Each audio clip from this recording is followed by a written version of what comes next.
All right, good evening, everyone. Welcome to this March 24th meeting of the Somerville School Committee.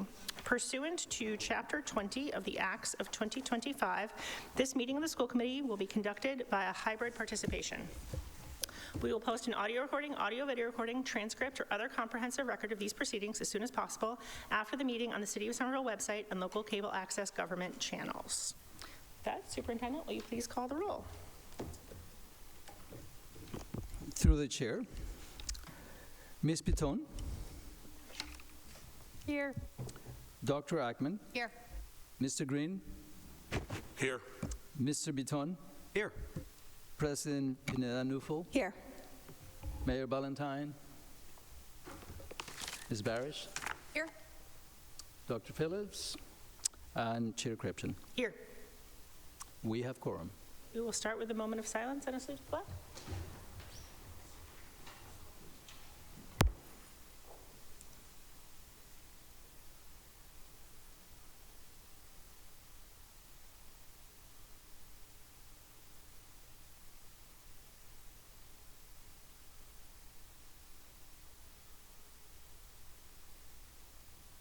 I pledge allegiance to the flag of the United States of America, to the republic for which it stands, one nation, under God, indivisible, with liberty and justice for all. We will now have our interpreters introduce themselves. Spanish. Good evening, my name is Viviana O'Toole and I will be your Spanish interpreter for tonight. Buenas noches, mi nombre es Viviana O'Toole y voy a ser su intérprete de hoy. Para escuchar esta reunión, por favor haga clic en el globo que se encuentra en la parte inferior de su pantalla y elija la opción español. Gracias. Thank you. And Portuguese?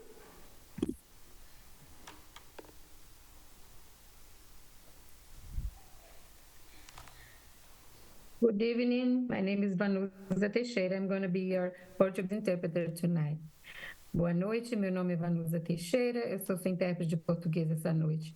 Para ouvir essa reunião, por favor, clique no globo na parte inferior da sua tela e selecione português. Thank you. And Haitian Creole? Good evening, everyone. My name is Angie Supri. I'll be your Haitian Creole interpreter for tonight. Bonsoir tout le monde. Mon nom c'est Angie Supri. Moi, c'est interprète créole haïtien pour nous ACA.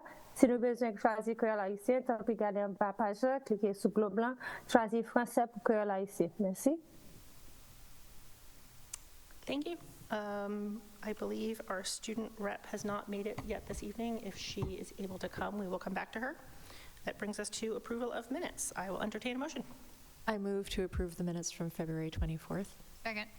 Motion by Ms. Barish, seconded by Dr. Ackman. If there is no discussion, all in favor? Aye. All opposed? Motion carries. We do not have any public comment this evening, so that brings us to the report of the superintendent. Dr. Cremona. Thank you, Chair. Good evening, everyone. So tonight we have an important meeting spanning topics that center around our identity as a district and a city, a district that lives, learns, and grows together in an inclusive and vibrant community, despite our various challenges that we may face.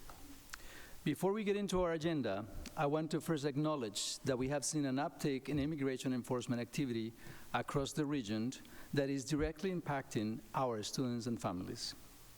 I want to thank our incredible staff, including educators, administrators, and our SFLC department for your compassion in supporting our families directly impacted. Please know that we're committed to ensuring that our schools remain a place where students feel safe and can engage in their normal routines.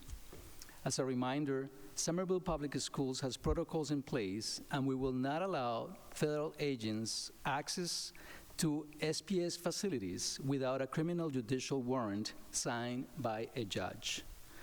And as I have said before here, we follow the guidance from the Massachusetts State Attorney General as well as the Department of Education. If your child needs additional social or emotional support, please be sure to reach out to your school-based counselors and administrators. Families are also welcome to reach out to your school's family liaisons who can connect you with resources in the community. I also want to thank our community partners, including Padres Latinos, Soya, and others in the city who have stood with our staff and families to support our immigrant community. It should be known that we have not seen a drop in attendance at a school or at our free food markets. This is undoubtedly a result of our team's incredible work alongside community partners to implement systems of support for our community. Thank you all for your engagement, support, and compassion. Next, I want to shift to our decision to file a lawsuit against the current administration to defend the critical work of our Department of Education. The Department of Education plays a vital role in supporting students nationwide, from ensuring access to education for students with disabilities to upholding students' civil rights to making college more affordable. The dismantling of the Department of Education would be harmful to Somerville public students. I want to thank this committee for standing up for the rights of our students and families to ensure high-quality education in an inclusive and safe environment for all. With that, I want to shift gears to our presentations this evening. Tonight, you will hear from the Winter Hill Community Innovation School's Principal Courtney Goslin, and the West Somerville Neighborhood School Principal, Andre Pelletier.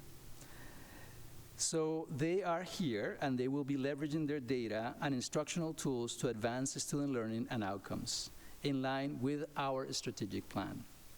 I want to thank our principals, along with our Director of Data and Accountability, San Ella Jean, and Dr. Jessica Boston Davis for their efforts.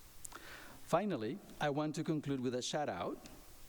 Congratulations to senior Layla Gillick, who earned second place in the prestigious MSBA Building Logo Contest. The state treasurer and the executive director of MSBA presented Layla with her award at a celebration at the high school last Thursday, attended by several local and state officials. Layla is one of our top students in the Career and Technical Education Graphics program, who has an incredible passion for design. She plans to continue on a creative path after graduation. So well done, Layla. It was outstanding, by the way. The logo that she created was probably, took place number 2, but it was much better than number 1. So yeah. it was beautiful. Yeah. Where might we find it? It's, where is the logo? I have to You can get back find to us, out. but I'd be curious to see it It's and share it with outstanding, the though. public.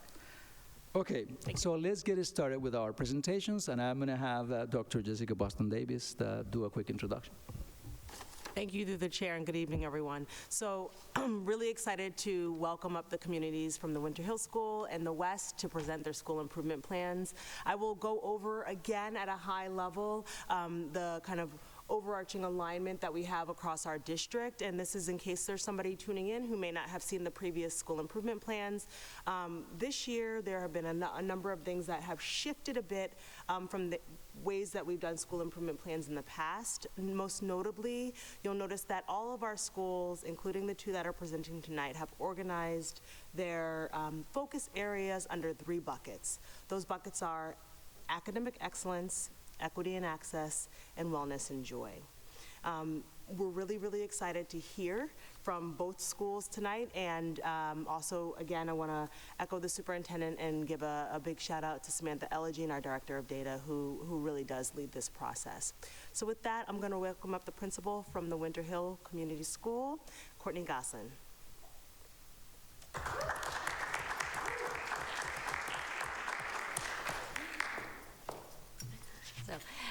Good evening, everyone. Thank you for having me here tonight. I'm excited to come here tonight and talk about the Winter Hill. So we can go to the next slide, please. So this is our mission, and I won't read you the whole piece, the whole mission, but I do want to focus on that middle sentence. It says, we recognize the unique identity, personality, and talent of each individual student and are committed to educating the whole child. And I think that our improvement plan really centers on that and really recognizing the whole child and all the different aspects of school beyond the academic piece. So we can go to the next slide, please. This is our vision, and again, I'm not going to read through everything, but our vision, and I want to point out that beautiful mural that hangs in our cafeteria at the Edgerly. That was done right before we moved into the Edgerly, so we have that hanging in the cafeteria. And then the next slide is our focus for this year and the next few years is building a culture of achievement and belonging. And we have integrated what that looks like with our ROAR expectations, which are focused on we are respectful, we take ownership, we are accepting, and we are ready. And we've looked at what that looks like as adult learners and achievers as well as student learners and achievers. And again, I'm not going to read everything to you, but that is the framing for our school improvement plan. Next slide, please. So our first goal focuses on academic excellence, and our goal is around improving the quality of Tier 1 instruction, tiered interventions, and actively promoting a culture of achievement through focusing our instruction on grade level standards, aligned content in math and ELA. We are doing a lot of work around that, as well as high academic expectations through student oral and written discourse in the classrooms, which demonstrates high quality student thinking. And we will be looking at this goal every year and measuring it through iReady. In grades 3 through 8, we will be looking at students who are on grade level and ensuring that they meet their annual typical goal or growth, which means that they are growing at the rate they need to continue into the next year. And then for students who are below grade level, we want them to meet their annual REACH goal, which shows that they are growing at more than 1 year. And we know that that's really important to catching up students who are below grade level. And then and again, iReady does tie into access achievement, to MCAS achievement. So we're using iReady in the school year to do our baseline testing as well as our monitoring throughout the year. And then access, we are looking to have 50% or more of our multilingual learners meet their own individual targets on access. Next slide, please. Again, I won't go through all of the data pieces, but just looking at last year in our MCAS data, while we did have a bit of an increase across all 3 content areas, we did not increase enough. We did not meet all of our targets, and our percentage of multilingual learners meeting their target on access did decrease. So we know that these are areas that we need to focus on in terms of our academics. Next slide, please. So our action steps, we are really focused on developing a comprehensive instructional focus through the entire school, really focused on developing oral and written discourse, which is student output and how students are talking about and thinking deeply about content. We are focused on implementing high quality curriculum. This year we're implementing in grades 6 through 8. In ELA, we have the 3 to 6 math. We are going to be implementing the K-5 ELA and then ultimately strengthening our 6th through 8th grade math instruction as well. We're looking at implementing an effective co-teaching model for students in content areas for our multilingual learners who are in SEI Gen Ed and ELA and math in grades 6 through 8, and then our newcomer academy students in math, social studies, and science, where we definitely, in our upper grades, we have a higher concentration of multilingual learners in our classes.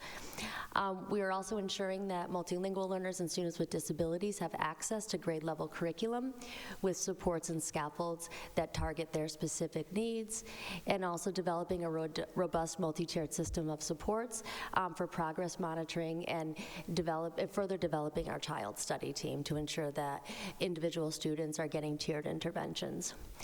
So looking at our plan for the end of this school year, we have been implementing our instructional focus around oral discourse, and that scope and sequence aligns with our PD that we're doing throughout the building, and we will be carrying that over into the next school year. We are working with the Learning Acceleration Network in order to support the implementation of our 6th through 8th grade ELA curriculum. We are doing bi-monthly planning. We've actually moved it to more frequently with our co-teachers in the Newcomer Academy to really strengthen that co-teaching model and ensure that lessons are differentiated and scaffolded for all students in that program. We do have a group coming in the end of April to do some analysis of our school, and we're going to be using that progress monitoring report around equitable access, really looking at access for our multilingual learners and our students with disabilities. Once we have that report, then we can implement additional next steps for the following school year. And then we have been working on improving our MTSS school-wide calendar, so ensuring that we are looking at our data, we are looking at progress monitoring, and we are ensuring that all students are getting interventions and supports throughout the school year. And we've been ensuring that those are happening during X block and flex block in our 7th and 8th grade. Next slide, please. Our second goal focuses on equity and access, and we are looking at developing a comprehensive or school-wide MTSS system that provides strong Tier 1 and Tier 2 interventions for all students. I look at MTSS across both our academic and our social emotional, and this one really focuses on ensuring that these are integrated and that we are also focusing on social emotional needs. So first of all, I'll be looking at all of our policies, procedures, and practices and ensuring that they're culturally relevant, and promoting a culture of belonging and achievement for all students, particularly for our traditionally marginalized groups. Integrating the academic and SEL work of the district, departments, and school to strengthen the collective efficacy of all of our staff, and then strengthening Tier 2 and Tier 3 supports for reducing absenteeism and office referrals as part of our MTSS overhaul. So when we look at overhauling MTSS, we're looking at it on both sides, academic and social emotional. So each year, we will measure this goal with an increase in average daily attendance by 2% each year, which would bring us up to over 96% by the end of our plan.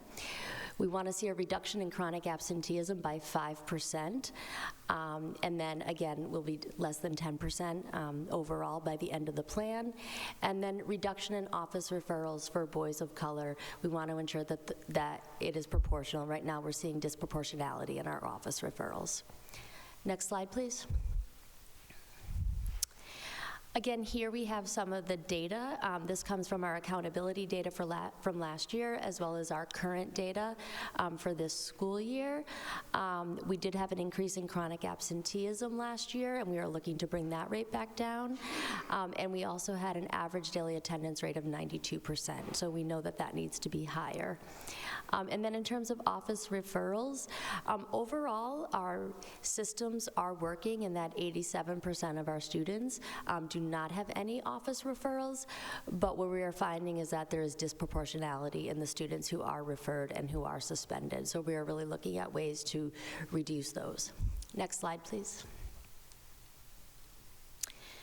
So focused on our action steps and outcomes, again, constantly engaging in a review of policies and practices to ensure that they are not biased towards any traditionally marginalized groups. Solicit student voice around how to improve their school experience. Continue to strengthen tiered supports for students, including the Wildcat Way, mediation, restorative justice as alternatives to traditional discipline.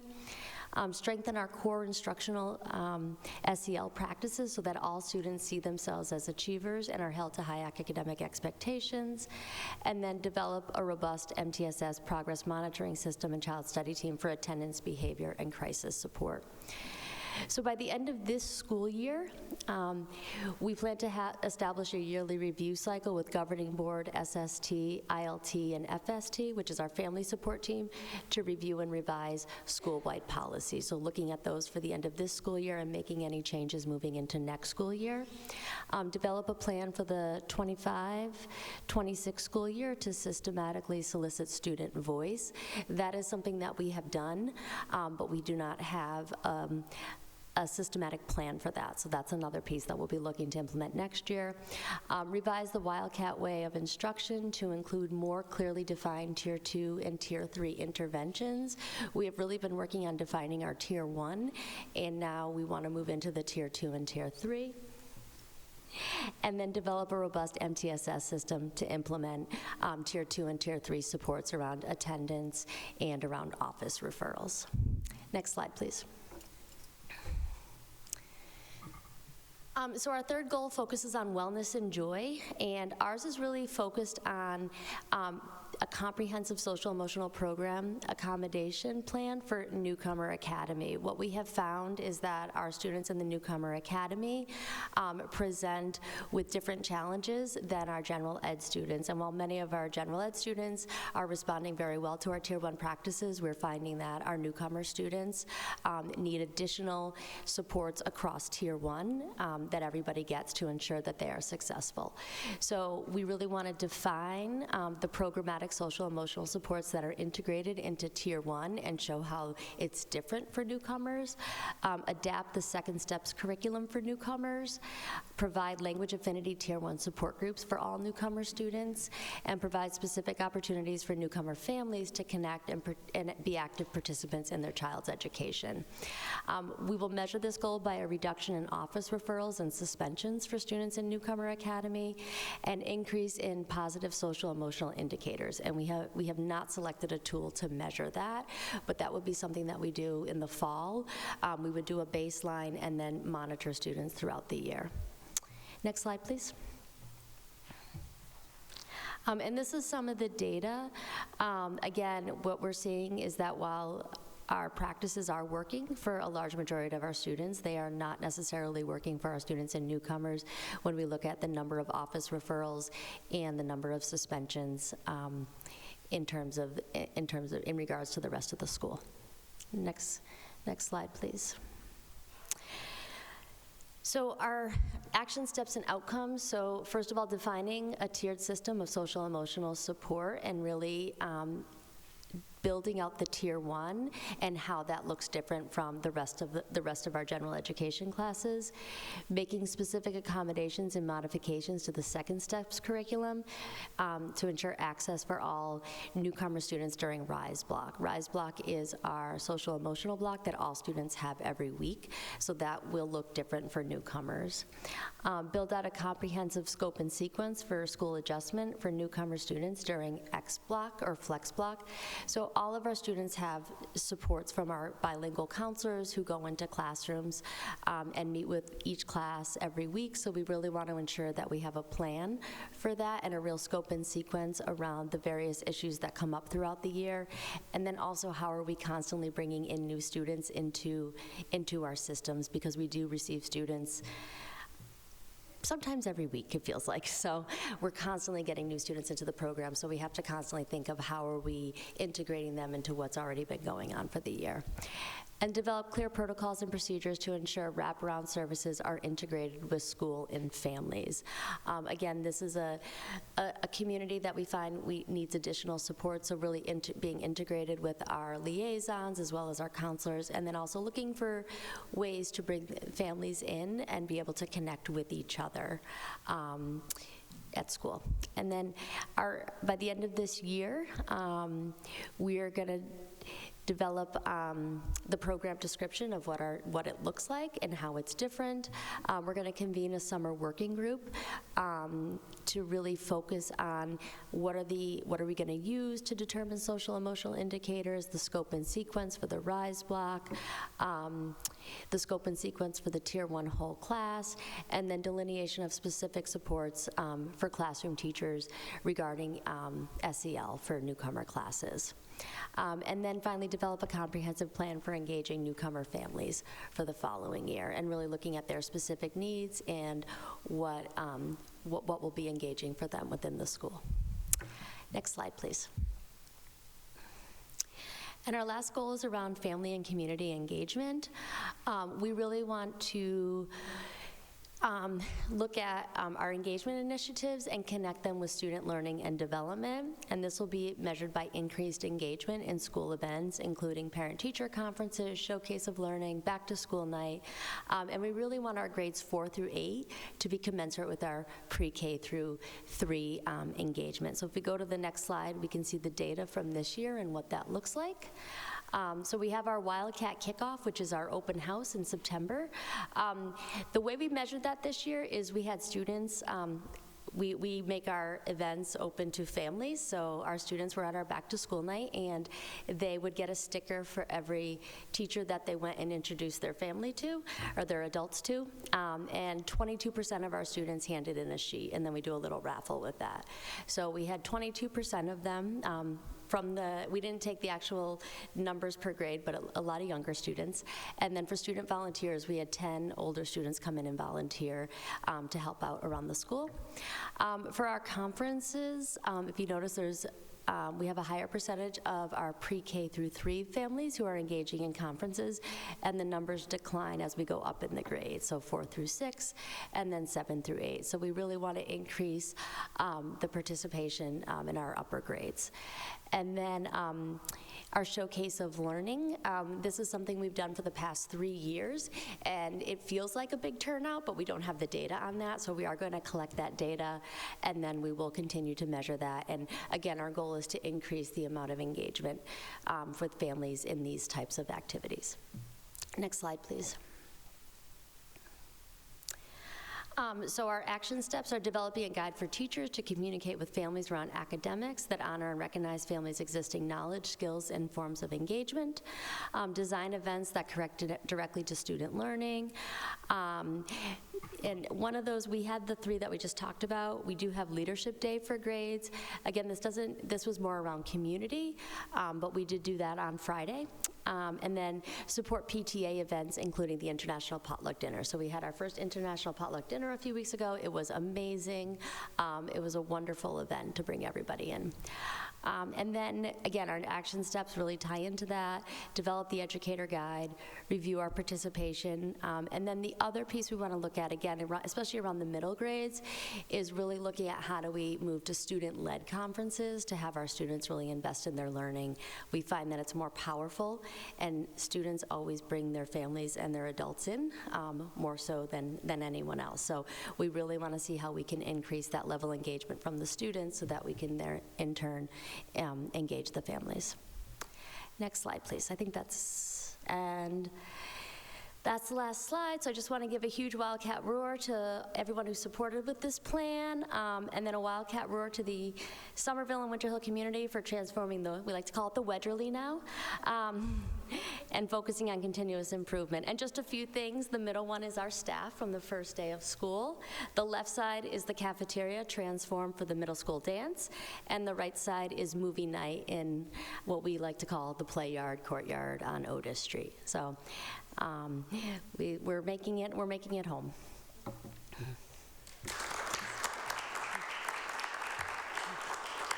All right, thank you so much, and I'm sure there will be questions and comments from my colleagues who would like to start us out. Ms. Parrish? First, thank you for being here. Thank you for the presentation and the data that you provided us. Obviously, lots of work has been done on the building, and I'm curious about whether there are additional sort of building-related challenges that we should be aware of that might be impacting progress toward these goals. Great question. So there has been a lot of work done, and it's been great. And some of the real highlights have been, I would say, the soundproofing over the summer has been amazing. It doesn't feel like as loud anymore. It was very loud last year. So that has been huge. And other additions like bringing our pre-K and K back to the building, the bathrooms there, all of those have been really, really great. Having said that, it's an older building, and there are things that constantly do pop up. They're not as catastrophic as, say, some of the things, but we are constantly dealing with building issues. So it's just an older building, and it's not, there's just things that keep popping up. So we are aware when these things happen, we go through the proper channels, we notify DPW, central office, and everybody is working to fix them. So I don't feel that it's as big a hindrance as it has been, but there are still challenges around that. Okay, thank you. Well, I'm glad to know that processes are working and Yes. everyone's being helpful. Thank you. I will call on myself next. I was just curious to hear a little bit more about the co-teaching model that you have in the Newcomer Academy. Yes, absolutely. So that's something that we moved to this year. So with the increase in our SLIFEs population, which are students with limited. No, I was just going to tell you, so just name what SLIFE stands for, Yes. but you sort of did that already. SLIFE is Students with Limited or Interrupted Formal Education. So we have seen a significant increase in the past few years in students coming in. So they have less time in school, and their academic skills are usually at a much lower grade level than their age. So we've tried a few different things over the past few years, but this year we've decided that we're going to do a co-teaching model. So for social studies, science, and math, we have a second teacher in there. So one teacher is serving as the content lead, and one teacher is serving as the English as a second language teacher. And what this allows for is for that teachers to provide more small group instruction in those classes. As well, we also know too with our early language learners who are at a WIDA level 1, it's very hard for them to do things independently in the language. So having that second teacher there allows teachers to provide more time with the students as opposed to a traditional classroom. So with that, we have been working through that model. We have been implementing common planning time. Working with a second teacher is a little more challenging than it sounds, just in terms of having to really integrate your practices together. So we have been working through that. I hope any additional questions on that? I'm just curious approximately how many students are in the Newcomer Academy? Yes, so for right now, we have about 18 students in our 8th grade. Our 7th grade is a little smaller at 12, and then our 6th grade is around 16. So we did see our numbers more than double since the beginning of the school year as well. So it's an area that fluctuates. Thank you. Dr. Atkins? Thank you. Through the chair, first off, thank you. This is very comprehensive, very thoughtful. I'm always appreciative and impressed when, our school leaders look at like these sincere areas of growth and talk about areas of strength, but are always willing to show, where you need to work on in thoughtful and targeted ways, and I can't thank you enough. I'm really curious, just like as an education researcher by training, like the SEL for the newcomers piece, like one, brilliant, like two, obviously, I mean, I guess one, obviously, two, brilliant, like, and so I guess my thoughts are like, Dr. Cremona earlier mentioned, the populations we have. I know we have our ML pack. I know we have other like supportive groups. Are you working with our community groups? Is this something you're building within your school? Because in part, like, there could be grants for like evaluating this, expanding this, and I know you're doing it for your students, and that is the right thing to do, but like, this is like a real brilliant gift for what will be these students, the other students you serve, but once it is in a place where you're comfortable, I really look forward to like us figuring out how to like celebrate and share it. And like, I know I'm 20 steps ahead, but I'm just very excited. So if there's anything you want to talk about further so far, I'd love to hear it. And if not, I'm really excited to hear about how you progress. Yeah, no, absolutely. Thank you for that.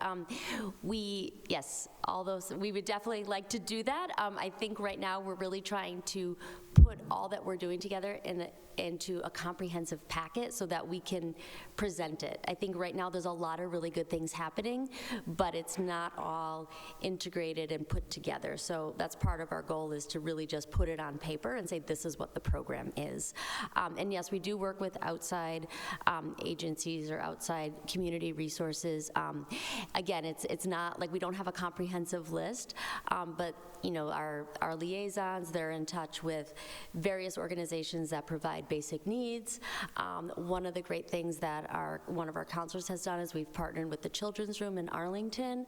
We've had so many students who've experienced loss, and we actually had a group in school last year for students who had lost loved ones, especially parents.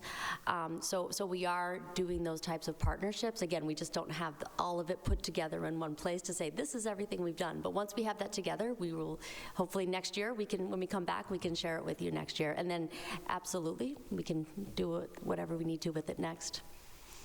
Mr. Green and Ms. Patton? Actually, first I want to thank my colleagues for asking the building questions, because it's very rare I get to talk about Winter Hill as a school and not just a building project. So on that note, I always want to congratulate you and your staff. You're making magic happen with tools that you shouldn't have to put up with. So I want to always thank you for all of that. That said, I'm curious about, this may be a question more for the district than for you, but hopefully somewhere between the two. One of the challenges for any school with maintaining longitudinal data is that we're not taught the same students from year to year. And I'm fairly confident that is more true for the Winter Hill right now than it is for the average school. And so I am curious to know if there's been work done to possibly tease out if there are profiles of the students who are staying versus students who maybe in or out, and what they may or may not be doing to your data, and how we can compensate both for that as a data issue and as a content, instruction, performance issue. And like I said, that might be through to the chair, both to the district and to you. I don't know where that line is going to be, but that is something I'm deeply curious about. So I'll take a stab and then I'll turn it over to Dr. Carmona. That is an interesting question.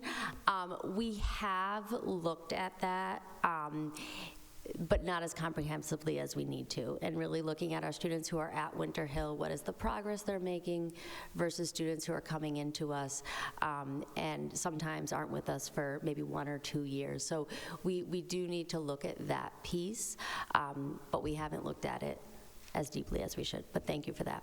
And I will see if Dr. Carmona would like to add anything through your chair. Yes, we know consistency is important. We know that when we have trends in populations, that has an impact on outcomes. So that's kind of a known fact. I mean, I don't have any specific numbers in front of me, but when we are moving to a different location and you are not a choice because of the infrastructure of our district is about school choice, so folks choose based on their preference and their familiarity. And so when you don't become a school choice by design, you end up also having families who come by just happenstance. And so yeah, that has an impact. We know that even just parents who choose schools based on a specific trades, the students do better just only on the basis of that inquiry that parents have. So definitely there's a direct correlation. We'll have to tease out some of the impact that is having, especially the significant increase that we have on SLIFE students at the Winter Hill. I mean, that's just to imagine a kiddo who comes in without many of the variables that we all have settled, all over the place, not to mention the trauma. And so it has an impact. It's something that, but also can minimize by the consistencies that are put in place in the school. And I think that the Winter Hill does a very good job to build the community around the students. I just wanted to actually thank you for that, and to say it is a good segue to, I think, another group deserves immense credit and gratitude is the Winter Hill PTA, which has done, first of all, an amazing job in the abstract of being an amazing PTA and in a lot of ways being the model for really including the whole community in this city, and doing so under challenging circumstances and creating a truly special culture. So I wanted to make sure we also gave the PTA a shout out for what's phenomenal work in that regards. Thank you, through you. I first just want a quick comment. I appreciate, in the context of your academic goal, the goal 1, this sort of level of more personalization in the goal, where you're being very specific about students who are on grade level and they're going to meet their typical growth versus our students who are below grade level will meet their annually reached growth. And that kind of really reflects positively in terms of how you're really looking at each student as opposed to, I mean, you know, sometimes you do have to say, well, we're having a 50% or more want me to target, but I just wanted to name that because I think that's really, for lack of a better word, sophisticated, and I really appreciate that, and I know that's something that the district has been trying to move slowly towards. So I wanted to comment on that, but I also had a question, which I'm not sure if goes to you or goes to the district, or maybe a little bit both. For several of these presentations, we're hearing about MTSS and sort of these overhauls. And I want to try to understand a little bit about how much of the direction that comes from the central office that defines how we do these processes and procedures, and how much has to be organically developed at the building level. Because it's sort of like, I worry, and it could be just because we're hearing each school, that I always worry about, you know, reinventing the wheel. But I also recognize that different buildings have different student populations. They may need to do something different. So I don't know, I'd like to hear from a central and from a district school perspective. The answer, I think, and I think the answer is it's happening at all levels, so that the district is really looking at MTSS, and I can let the district speak to that, but then we are also looking at it within our own school, and what does that look like, and what are the needs of the school. So it's definitely a focus, and a way of supporting teachers to think about student needs and understanding sort of the difference in the tiers and what should be happening at each tier. And I think that the work is happening across the entire district, and that it'll all sort of come together, I think. Is that? Thank you. Thank you, through the chair. Happy to speak a bit about this from the district level perspective.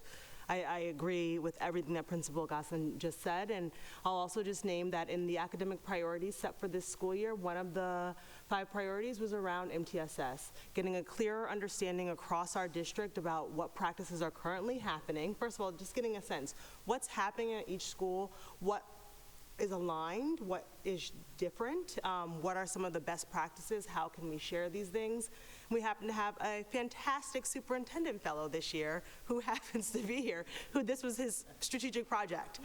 This was not planned, but so the superintendent fellow, Bobby Beretta, focused on MTSS across our district. So to answer in response, in agreement, it is happening at all levels. There was a lot of visiting different child study team meetings across our district, seeing what processes are happening across the tiers in MTSS. What do we mean when we see tier 1? What do we mean when we say tier 3? What supports are in place across our district? So Bobby Beretta and his team have been working really and actually just created a revised version of our DCAP, our district curriculum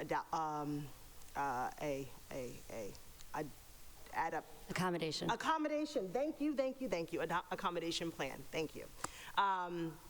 And so really thinking across our district around what are the different meeting structures that are happening and making recommendations towards that. So I think we're happy to also present, you know, I know that Bobby did present earlier in the year, but we're also happy to present an update on that work and think about long-term, what does the work that we learned this year through, really led by Bobby, how do we, you know, continue that through line into our future? So yes, you'll see it popping up, and I think it's a great thing, this conversation continuing to happen in different spaces, both at a school level and at our district. Thank you. Dr. Acker? Thank you. This is a follow-up through the chair.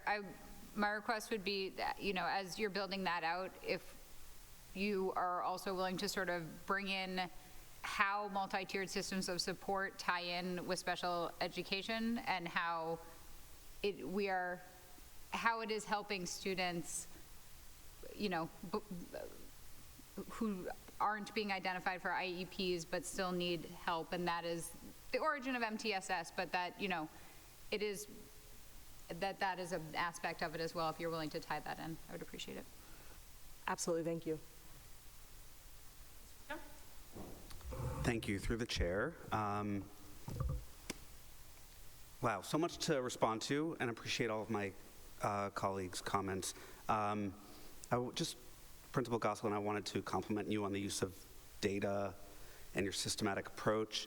I think someone just following along from home would see this very analytical approach and I don't know, think that your school is like a museum or something very, but I had the opportunity to walk with you in your school earlier this school year and was just overwhelmed by the culture and the evident joy, unity, and hominess, I guess, of what you're calling the Wedgerly, which is a term I will be adopting from here on out. So thank you for that gift. So just wanted to thank you for all of that. My question is about the daily attendance rate of 92% that you seek to increase over the next few years. I know it's early, you've identified it as a problem, but I'm just wondering if you have preliminary analysis or thoughts about what might be at the root cause of that and where you might be going with it. I'm just really curious to hear more about that. Oh, that's a great question. Thank you. I think that after the pandemic, chronic absenteeism and decreased school attendance has been a challenge that people have been facing across the country. So looking at it in that context, what is it that we need to do? We need to make sure that students and families understand the importance of attendance and why it's important for kids to come to school, and make sure that they recognize how many days students are missing. Sometimes people aren't even aware. And then also for students who are struggling beyond just, taking a few extra days off. We do have some of that, or vacations, things like that. But then for students who are really struggling to come into school for various reasons, making sure that we have the supports in place. So it's really a wide range of support. So this year what we have done, and I put the data in for our month-to-month attendance, which is great because now we have open architects and we get an update every month, which is wonderful. Some of the things that we've done is we had just a big attendance campaign, just making sure that it was out there that attendance matters, really ensuring that that was in all of our messaging that was going home in our weekly newsletter. If you read our weekly newsletter, you've seen it. And then the other thing that we started doing was every quarter, every family in the school gets an attendance letter. And it basically says, this is where your child is, and at this point in the school year, this is what it means. So you're meeting the 96% goal, and your child is doing, meeting that goal, or your child is trending towards chronically absent. So that was the next piece, is really just making sure that parents had the information that they needed. I think it was a surprise when those letters came out, but now they come out every quarter, so families are getting them, and we're sending them to all families so that they are aware. Then the next step was that looking at our students and really looking at who were our students who were chronic last year, and really being preemptive with those families if we see them starting to trend chronic for the year. And that includes a variety of things such as phone calls home, meetings with families, attendance contracts, putting in various supports. I mean, we have many tier 2 and tier 3 supports that we put in place. And again, and with the students who are chronic, it's really about figuring out what it is that's really keeping that child from school, and how do we break down some of those barriers. So it's a wide range of things that we need to do to bring attendance down. And because it's not just one reason why kids aren't in school. Thanks. Are there any other questions or comments? Yes. Thank you, Madam Chair, through you. I also want to echo the love for the Wedgerly name, which I will also adopt, and appreciate the lesson of resilience and change management that you and your staff are teaching these students as in terms of rolling with the shifts and changes in your school, so thank you. I'm curious about Mr. Bitone's question got me thinking about the trends around absenteeism, suspensions, the percentage of suspensions that are students of color and boys of color in particular. And I apologize that I'm not as familiar with the MTSS tier level, but what are the kind of wraparound services and supports that are provided to these students that you're seeing who are either chronically absent or at a higher rate of suspensions in your school? And are there additional resources that we can be thinking about? Right. So thank you for the question. So in terms of, I'll start with the suspension and referrals. So we've really moved away from our more traditional discipline, and we have implemented a lot of tiered support. So a lot of those are using reflection and as well as our restorative practices. So when students are sent out of class for whatever reason, the next step would be to process with the student, to do a reflection sheet. We try to tie everything back to ROAR, which are our school-wide expectations, and really try to support the student in meeting those expectations back in the classroom. There are times when students need more support, so we could move into things like behavior plans. We now have we now have a team that we can request from the district who will come in and will make observations and make recommendations around different supports we can put in place. So it's really a variety of things. We do check in, check out with students, where a student has goals they're working on, and they'll check in with an adult in the morning, review the goals, and then they'll check out at the end of the day to see how they did on those goals. So we have a lot of pieces like that in place to support students who are struggling with meeting behavioral expectations. We do use restorative practices, so when things do happen, even in the case of a suspension, and we have reduced our suspension rate, we always do a restorative piece. So when before that student comes back to class, we really try to ensure that the student is feeling welcome and that they belong back in class, and that they've taken responsibility for whatever occurred, but that they've also they've also made amends with the people that were hurt in that. So we are putting those practices in place. Again, and if we look at something like our Newcomer Academy, what we're recognizing is that we need to do more in the Tier 1, like with what everybody's getting, because a lot of our students are coming in from various countries with various expectations.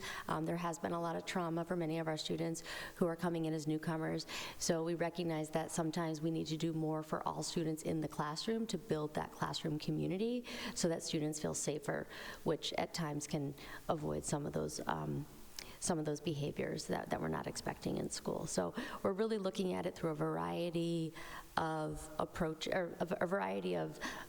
within the classroom, but also responses on our part, and looking at the individual students and their individual needs. And that's the same thing with attendance, especially for our students who are chronic. There's various situations that a family or a student may find themselves in, and we just really need to look at them as individuals and figure out what do they need. More, again, once we have a student who's chronic, we're really looking at some Tier 3 interventions, which are very, very specific to that student. Mr. Green? Yeah, just to follow up on President Tate's question, I just want to make sure for anyone who is perhaps watching this and isn't as familiar with the realities of American schools, the fact that we have disproportionate discipline for people, especially boys of color, makes us just like every other American school in the country. The fact that you're trying to tackle it head on is what makes you special. I just want to make sure people understand that. All right. If there are no further questions, we will thank you and move on to Wes. Okay, thank you. Thank you so much, Principal Gosselin. Really, really appreciate all that you've shared.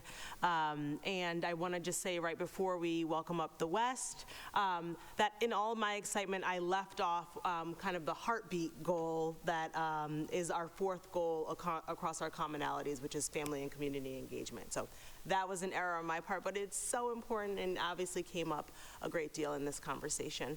The other piece that I left out, if this is the first time somebody is kind of hearing this quick overview, is the rationale behind choosing those 4 categories is its alignment to our strategic plan.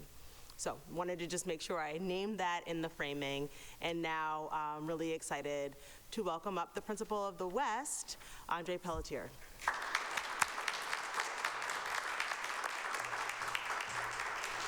Hello.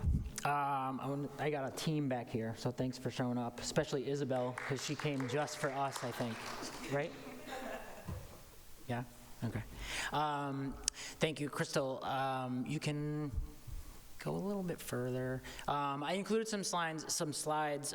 So just for transparency, we presented last year as well. So as part of this new version of a school improvement plan, we have some pieces of this that are going to be familiar and are going to be updates on work that we've already started, and there are going to be some that are new. So some of the slides in here talk about where our school is located, where students are coming to us from in the city, and how that just sort of frames how we think about things. So I'm going to ask Crystal to just move a little bit quickly through these, who we are, where we come from, keep going, where we learn, that's our building, what we believe. I'll pause here for a second because I think it's important to note that one of the things that really struck me when I started at West, before I started at West, was the commitment to relationships and connections within the building, both between kids and adults, and between the adults in the building. And I think, as you'll see in the rest of the plan, we really wanted to build on that and go further with that. So this sort of highlights some of the things that we've done and built on in the last few years. So we can keep going. And this is really important to me and to our team that helped put this together. This idea that when we're thinking about a school improvement plan, we really wanted to make sure that we were thinking about the goals as not in separate silos, but as 4 goals that are really working together to have an impact on each other. So they're connected to each other. We really wanted to make sure that we're not starting over.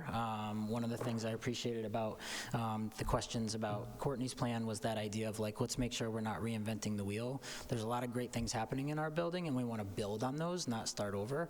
And then I think a really important thing for me is this idea of relevance, that whether we're talking about an academic goal, an equity goal, a joy and wellness goal, or a family engagement goal, that they are things that every single person in our community can think about. And selfishly, I'm thinking about the staff side right now, but I want our goals to be things that every staff member has a connection to and has a stake in, if that makes sense.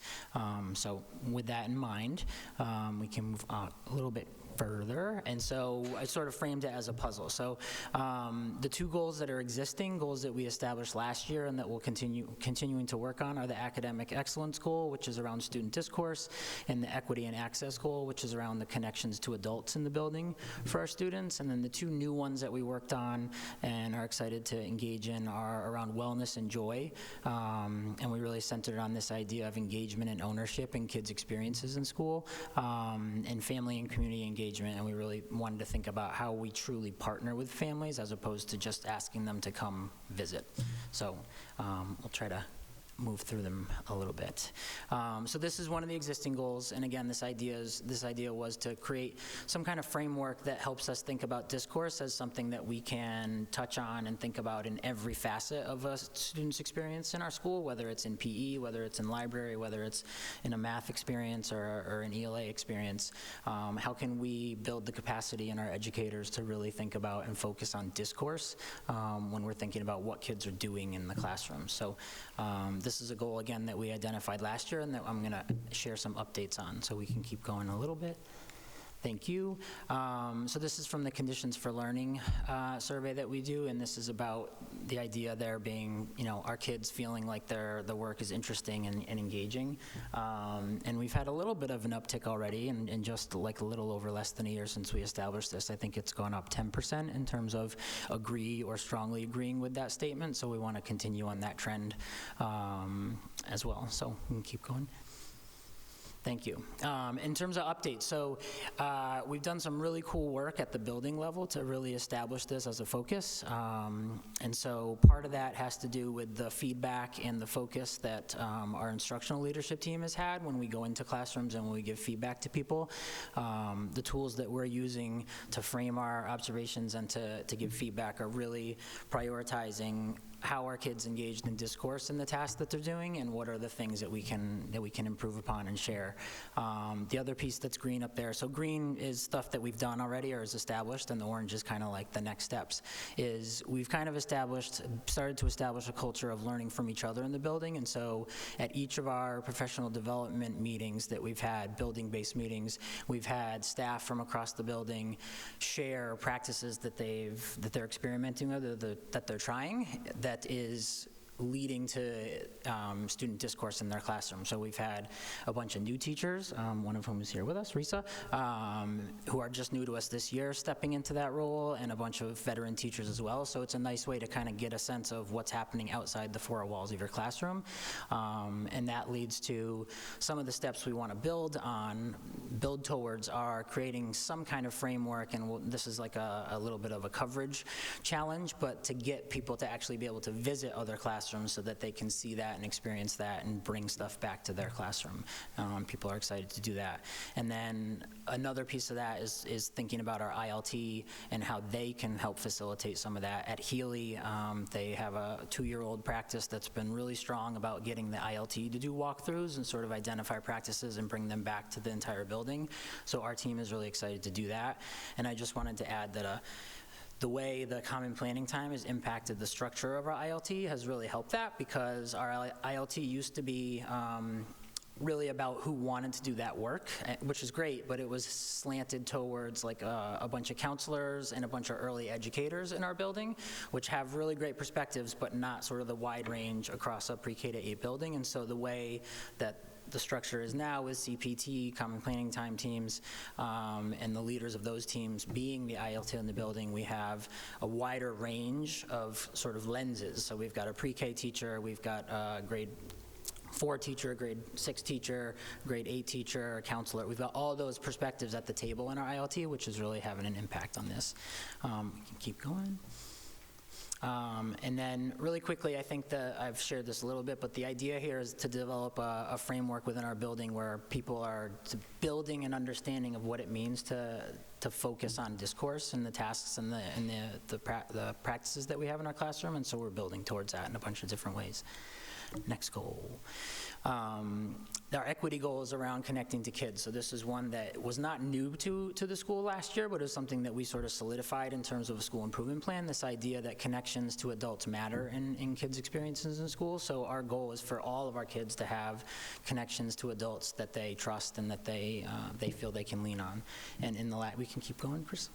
Our numbers are a little flat in the last year, but it just means we have a lot more room to grow. It also, I wonder if one of the reasons for that is there's been sort of turnover in staff, which impacts that connection between kids and the staff. But on the next slide is some exciting sort of improvements or steps that we've taken. There's a lot of green there because there's a lot of stuff that we've built in already in less than a year.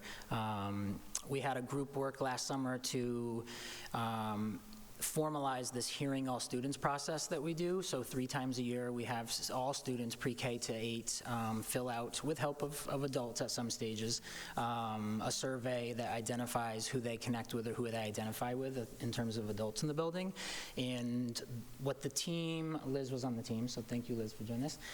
What the team over the summer focused on was we want to collect that data, but we also want to build a practice across the school of using that data to impact our practices. And so the chart on the right, the sort of screenshot on the right, is some examples of a recent, we're doing it in, I think, October, February, and then one more time before the end of the year. But when we meet in our PD, we talk as a grade level team or floor level team about what are the trends you're seeing and what are some of the practices or connections that we want to enhance across our floor to get kids familiar with other adults or to get kids connecting with other adults. So we're starting to build a bank of school-wide practices around that, which is exciting.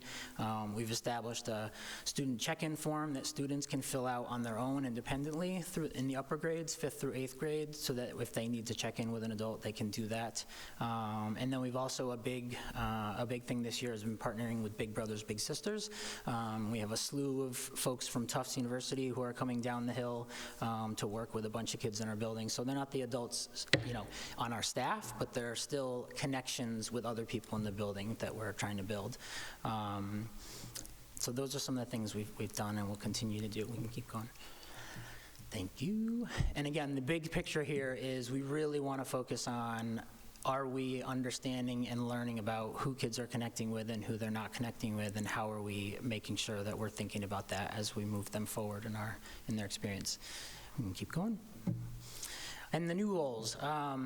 So one of the things that stood out when our school improvement committee or council looked at data around the conditions for learning, primarily for this joy and wellness goal, was this idea that we want kids to enjoy being at school. One of the things that came up earlier was attendance. And so one of the things that I think is really important about attendance is that kids like coming to school. And so some of that has to do with, this goes back to that puzzle that all these connect to each other. Some of that has to do with relationships with people at school, but some of it also has to do with the content and the engagement in the learning. And so we want to think about that. So what we're thinking about, and we can go forward, Crystal, thank you. This is just some of the data that showed up in our survey. So lots of room for growth in terms of if students feel like they have a voice in their learning, which I think is part of this goal, but it also speaks to that idea of discourse and giving kids opportunities to engage in collaborative ways. And then there's another piece, I think. And then that, and do I enjoy going to school? So it just shows that I wanted to depict here that kind of a little bit of a disconnect between how staff are perceiving that. So the two that are circled are the agree and strongly agree. And so when staff think about how they feel about coming to school, the numbers are extremely high. And then we have lots of room for growth in terms of how kids are feeling about it. So we want to bridge that gap and think about what is it that kids are not getting that we want to give them. And we can keep going. And so what we landed on is, based on these kind of questions that came up when we thought about root cause analysis, we wanted to really focus on giving kids more opportunity for leadership in the building and for connection between sort of grade level bands so that they're interacting and being mentors and leaders in different ways. And also really increasing the opportunities that we have in our school for groups of kids to come together. So we started some all-floor assemblies this year, which hadn't been happening in a while, and so we're trying to use experiences like that to really help kids feel like we're a community, we're trying to make it an enjoyable space. So we can go a little bit further, please. So yeah, so one of the things that we did that was connected to our goal last year was rethink our core values as a school. It's been a while since we thought about our mission and our vision as a school, and we've also had a lot of change in our school. And so we thought it was time to really engage in that. And so we engaged students, staff, and families in thinking about what are the priorities in terms of what we want kids to, and everybody in the building to experience here in school. And that's going to be on the next slide. But some of the orange stuff, oh, you went too fast. That was great. Thank you. But in terms of next steps, there's a lot for us to do in terms of thinking about how kids are experiencing the school. We want to, as I said before, really think about student leadership opportunities across grades. We want to continue to think about how we design experiences where kids get to connect with other kids. One of the things that makes our school awesome, but also presents some challenges, is it's pretty small. So there's only 2 classes at each grade. So by the time kids get to 6th grade, 7th grade, 8th grade, they've been with the same kids for a long time, which is really great. They know each other, but we want to sort of think about how do we break that up a little bit? How do we connect some older kids to some slightly younger kids so that we can build connections across the grade levels a little bit more? And then we also want to think about, one of the things that's been on my mind is like this transition from 8th grade to high school, and how that's a really tricky thing, especially in a pre-K to 8 model, and then you're just going off to this new school that's big. But what we want to think about in this context is how do we pull some of those alumni back to the building to establish a connection to them as well, to hopefully help our middle schoolers think about how they're going to transition up.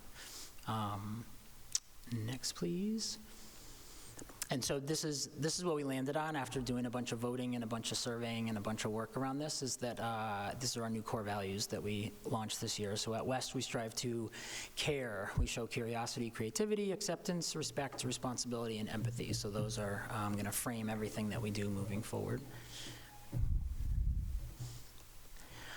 Outcomes, I've talked a little bit about the outcomes here. The idea is really thinking about kids' whole experiences and how we're leveraging them to be enjoyable but also meaningful. Thank you. And then the last piece of, not last piece, but of the 4-piece puzzle, this piece is really important and ties everything together. One of the things that stood out to us when we were looking at this question and the data that we had was this idea, we're saying as a school that knowing kids really matters, that connecting with kids really matters, that impacts how they feel, but it also impacts our ability to connect with them and think about what they need in terms of learning. And the fact that a significant amount of our families don't answer that they agree or strongly agree with the statement, my child's teachers understand my family's unique strengths, interests, and needs, and how they support my kids, kind of stood out to us. And so we thought that made sense to really think about if we're talking about partnering and we're talking about knowing people, this is something we really want to work on. So we can move forward just for quickly some data. So it's not terrible, but about 70-ish% of families, and then a little bit lower this most recent year, answered they agree or strongly agree with that question, but again, that leaves a lot of room for growth. And I'd also note that within that data, there's a pretty significant portion that said that this wasn't applicable, which was a question that came up in our school improvement council, is like, I wonder why families think that teachers knowing who their family is and what their needs are and what their strengths are is not applicable. That's something that we wanted to dig into a little bit. And so with that in mind, the steps that we came up with are, well, these are some of the questions that came up. I already talked about those, but keep going. Thank you. So one of the things that I think we definitely need to do is gather more data. So this was one piece of information from a Conditions for Learning survey that not a ton of people fill out, but it gives us a sense of what's out there. We want to figure out ways with the PTA and with the members of our community to really focus on that question and gather more data from a broader number of families. I also have reached out to and am excited to talk to other schools about what their feedback around this question has been, because my presumption is that there will be sort of pockets of like better responses or worse responses, and thinking about like what are some practices that other schools might be employing that we can lean on and learn from would be interesting. And then another sort of step that we think will impact that is our communication here in the building, and developing more consistency around what families can expect and how they can expect communication from grades pre-K all the way up. And then one of the things that my work with Courtney has actually got me thinking about is this idea of the calendar of family events that we have in our building, and how we can rethink that to really focus on not just inviting families in, but using them as opportunities to engage and learn about our families, and what their needs are and what their questions are and what their strengths are. So that includes a back-to-school night. It also includes rethinking the conference calendar, which Courtney pointed out. They have a work celebration event as one of their sort of family pieces of that conference calendar that I'm intrigued by learning more about that. Keep going.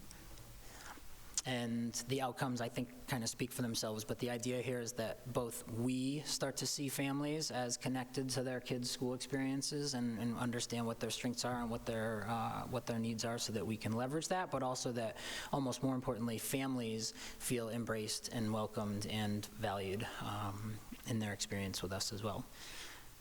And the last one is just a reminder that these all go together and play on each other and support each other.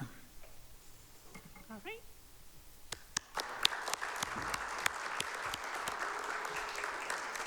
Thank you so much. I'm sure we'll have questions and comments. Mr. Bitton?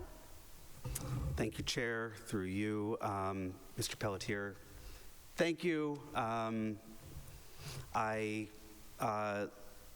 just love seeing sort of how the school plan is evolving. We got to see last year and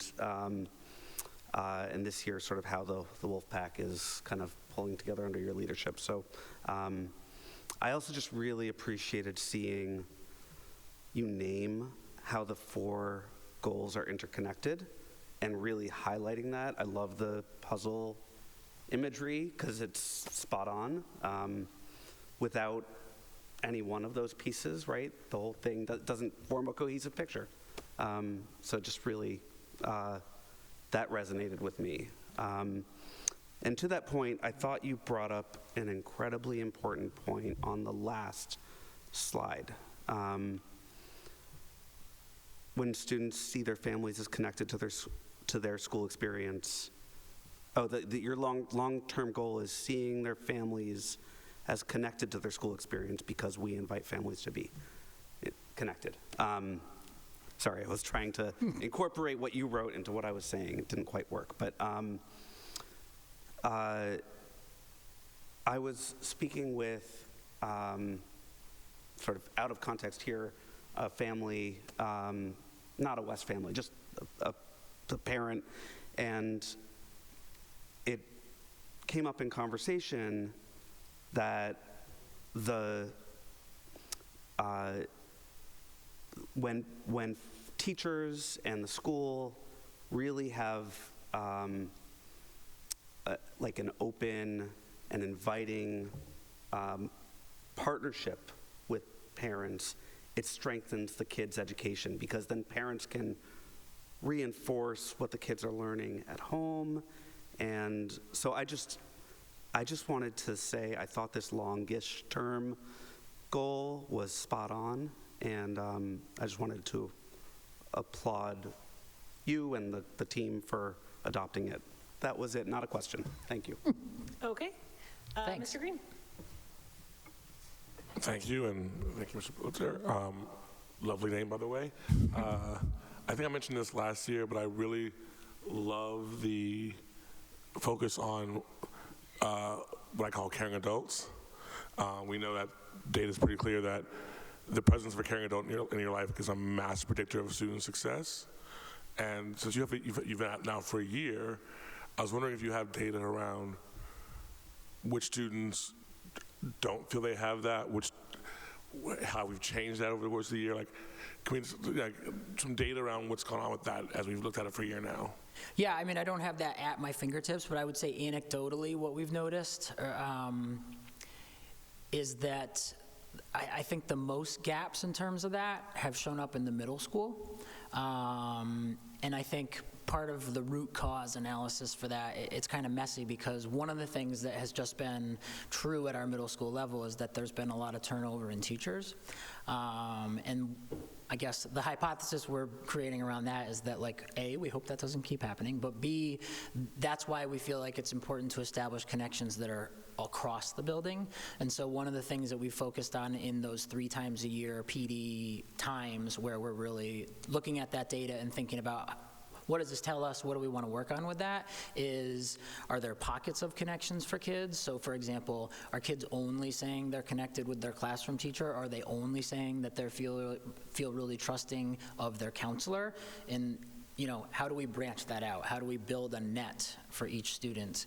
And I do have to say that putting this in our calendar as a 3 times a year practice that we are dedicating time to at our building-based PD has really helped that, because it's not just, last year when we kind of launched this, it was like we were building the plane as we were flying it, but having this intentional, like, we are setting aside this 45 minutes or 30 minutes or whatever it is, and our goal here is to identify gaps and think about what are some strategies we can employ across the building to build connections. And sometimes it's really specific strategies about specific kids and the kids and the adults that we think we need to think about connecting them with. And sometimes it's, oftentimes at the first floor with the pre-K through 2 classrooms, it's really about how do we get the pre-K kids to recognize who the second grade teachers are? How do we get the kindergarten kids to recognize and know who the first grade teachers are? So it's different at each kind of floor, for lack of a better way to put it. But yeah, there's definitely some trends showing up. But again, the important part is that we're setting aside the time to notice those, and we're really focusing on solutions and coming up with strategies to support them. I think the trends will be different every year, depending on what the context is. Okay. Thank you. Through the chair, I agree with my colleagues. Thank you for this thoughtful presentation, for following up, for again, thoughtfully assessing data and speaking honestly about areas of growth. It is always appreciated. I see you talking about surveys. I've heard some of the other principals talking about surveys, and this may be more to the district than to you, but it seems like that's something that at least from, in my now 8th year on the committee, that I'm hearing a little more trend around that. And I know Sam Elagine is just brilliant with like data writ large, like sort of the standardized data we collect, and I don't know how she does with surveys. I don't know if you're getting, if principals are supporting each other, like if the district is supporting, but I'm sort of curious, this is my noticing of this trend, which I think is a great strategy for school leaders, but is there, like, are you getting the support you need? Is there strategic, systematic support? And then again, as we think about our schools as also individualized places, like, maybe there isn't too much overlap, but I'm sort of curious as I'm noticing this trend of surveys and wondering if we're being systematic, and if not, if we could be. Who wants to take? I don't know. I think that, a lot of the data that we focused on, particularly in terms of how kids are feeling at school and how families are feeling about their interactions with school, is from that Conditions for Learning survey. And the response rate for that is never awesome. I mean, it's a survey that goes out to all families.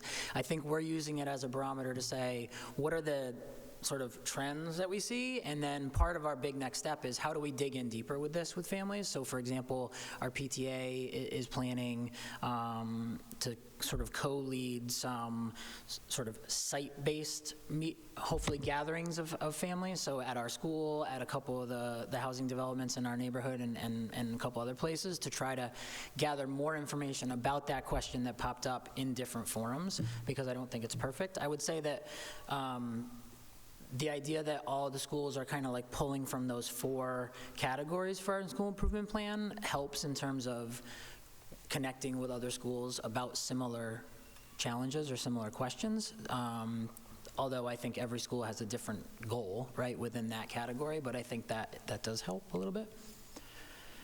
Sure. Thank you. So I'm happy to add from the district perspective. So you mentioned Samantha Elagine is really brilliant. So there's a few things that she does to try to systematize this across our district. The first is just to name, I think, and as Principal Pelletier mentioned, the Conditions for Learning survey is a district-wide survey. We're actually going to launch it on Wednesday during district PD, but it's something that students take, staff takes, and it's sent to families. The response rate, I'm not sure about, but that's something that I can connect with Sam and quickly get the answer to that. I'm sure she has goals around that response rate, and she did such a phenomenal job partnering with SFLC, did really a phenomenal job for our strategic plan and all that survey data and focus areas, so I am sure she's got a lot of tools in order to make that work. In terms of, so Conditions for Learning survey is a district-wide survey. There's also, during our July launch, so we bring the principals back, actually it's August, not July. In August. It scared me. In August, the principals come back the week before all admin do. And the past 2 years, that's just been a practice that started 2 years ago.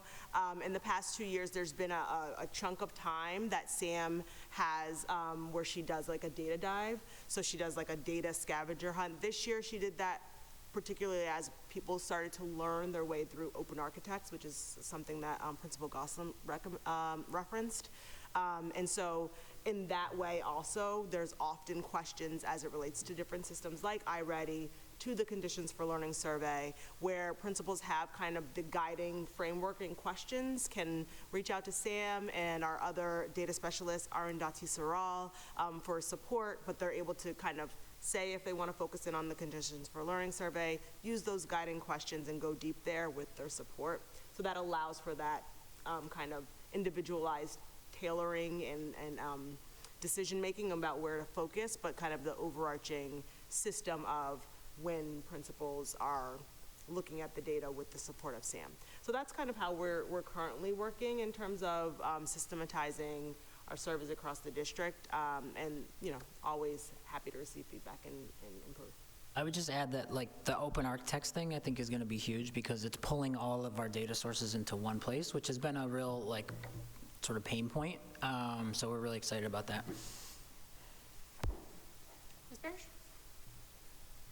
Thank you for this presentation, for sharing the goals that you started on last year and, giving us a little bit of a progress update and telling us about what's new.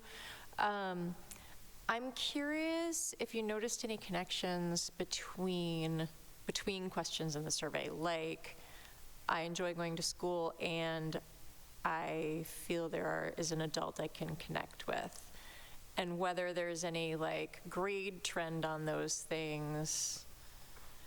And if not, I'd just be curious to know if there are any connections there, because they seem like they could be interesting to explore.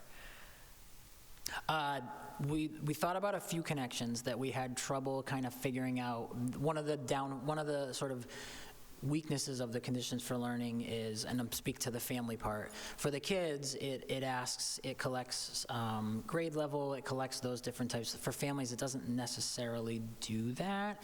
But that connection that you just pointed out is not one that we thought of. So in terms of digging deeper and looking more into the data, I think that's a really good one to, it's a puzzle. So we'll put the pieces together. Thank you, Chair, through you.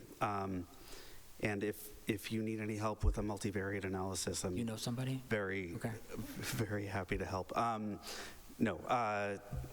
My question is also about data.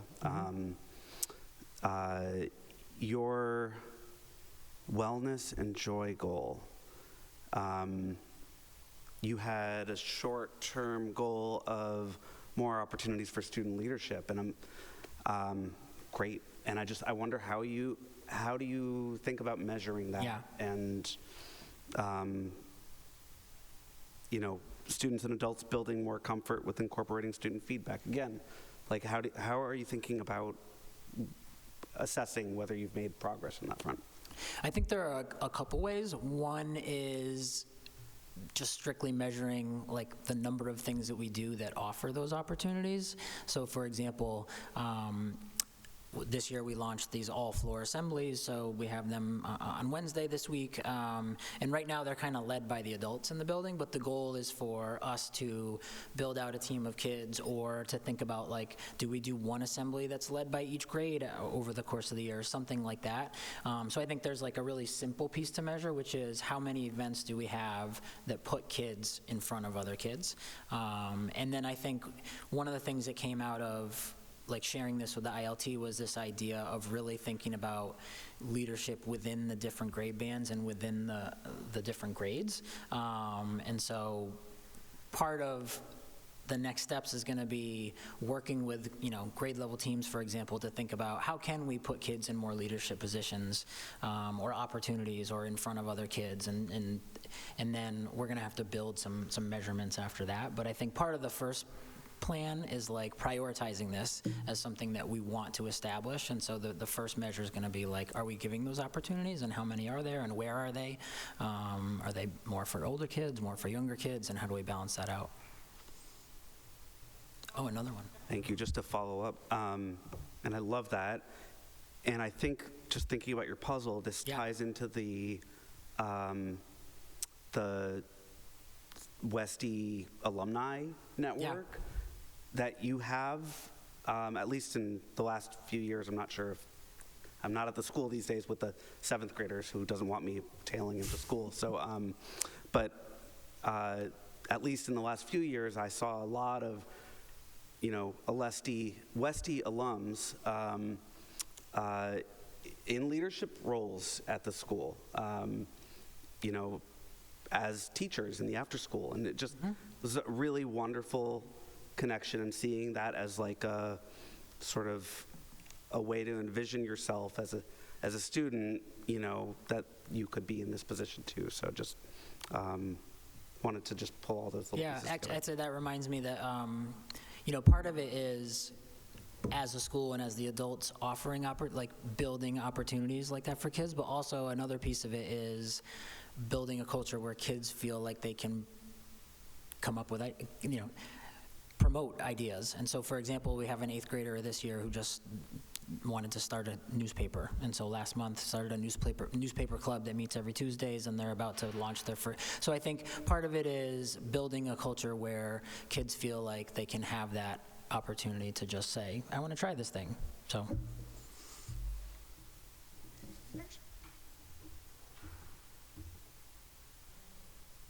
I forgot what I was going to ask, but now I remembered. Thank you. Through you, you referenced a couple of times that you've had a lot of staff turnover. I wondered, can you quantify that? And could you, or maybe some from the district, tell us how that compares to other schools in the district? Like, is this sort of aligned with what we're seeing district-wide, or is the West seeing more turnover, I guess is my question. I don't know that answer, but specifically I talked about the middle school, and the reason I talked about the middle school is because when I think of middle school, I mostly think of the 7th and 8th grade at our building, and I think we're trying to build that out so it's more of a 6th, 7th, and 8th grade experience, but the 7th and 8th grade is one team in our building, and so it's 5 teachers who teach kids for 2 years. And so I think the reason I pointed that out is because you would expect that for a 7th grader to start with that team and then have 2 years with them, they would really be building connections. And it just so happens that that is one of the teams where this year we have 3 new members on the team, for like a bunch of reasons that are not bad reasons, but people moving away and doing those types of things. But like when that team is so important to that middle school age, which is such a, complicated experience, it has an outsized impact, I think. But I don't know relative to other buildings. I'm not quite sure, actually. Yeah, I cannot say exactly if this is an issue, a pattern. I think it hasn't it hasn't been brought up to me as an issue. I think there's a normal level of attrition that happens. Folks have babies, so it hasn't been an issue that I know of, and I can look into that, but again, it hasn't been a problem with this one. I would just say that's another reason why we were focusing on, like, yes, that's a little pocket, and that might be a root cause, but also more reason to think about who are all the adults in the building that over their course of kids' careers they can connect with, so that if that does happen one year, they have other people they can lean on. Are no further questions or comments? I think we can let you go and say thank you again. Thank you.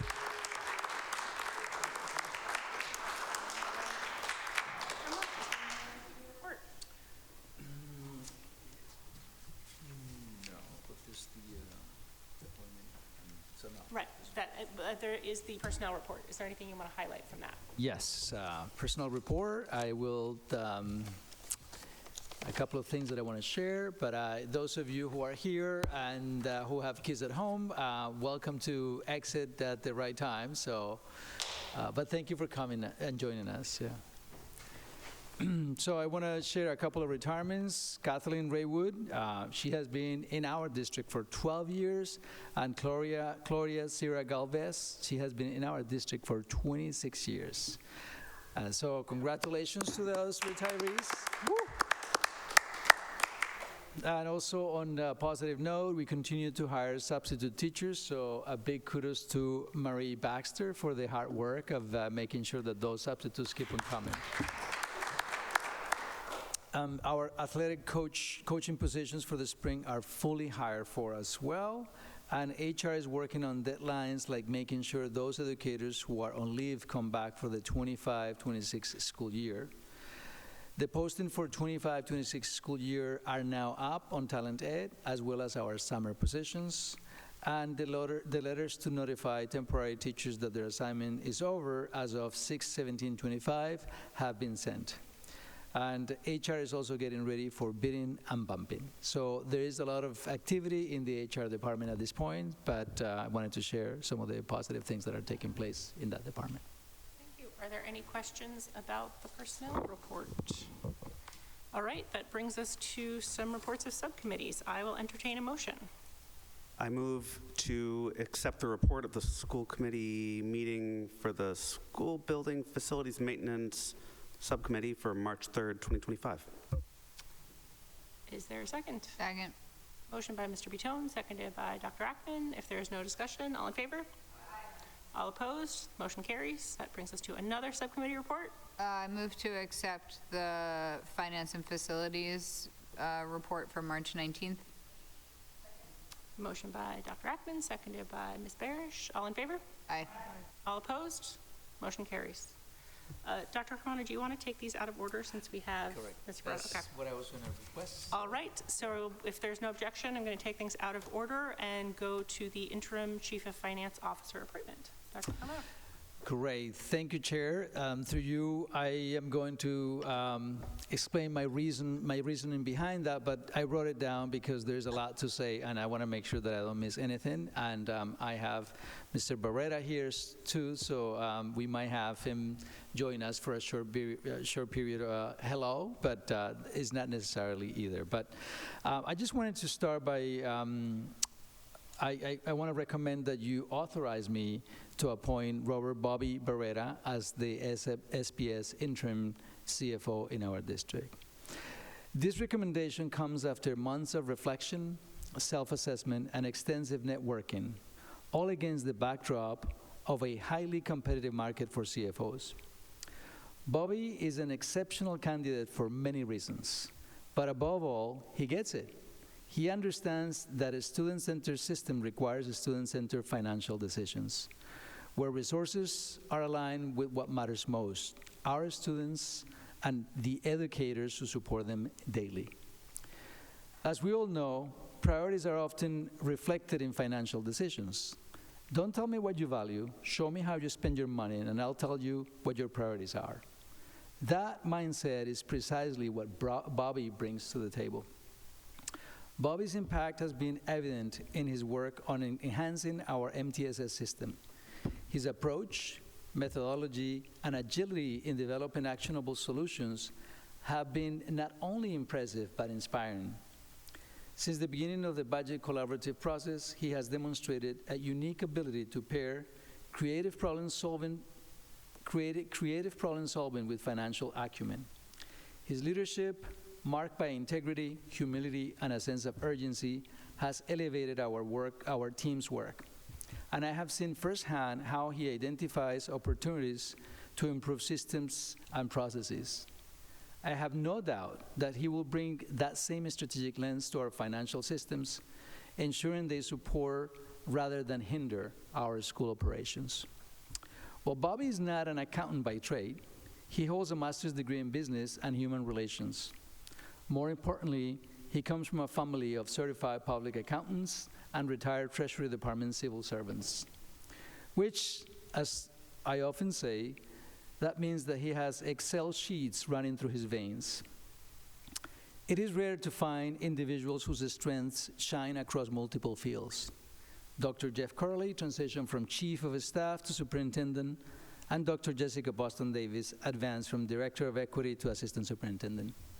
I firmly believe Bobby possesses that same adaptability, thirst for knowledge, commitment to accountability, and a knack for numbers. And it's not because of a Harvard degree, but because of his drive to learn and to lead effectively.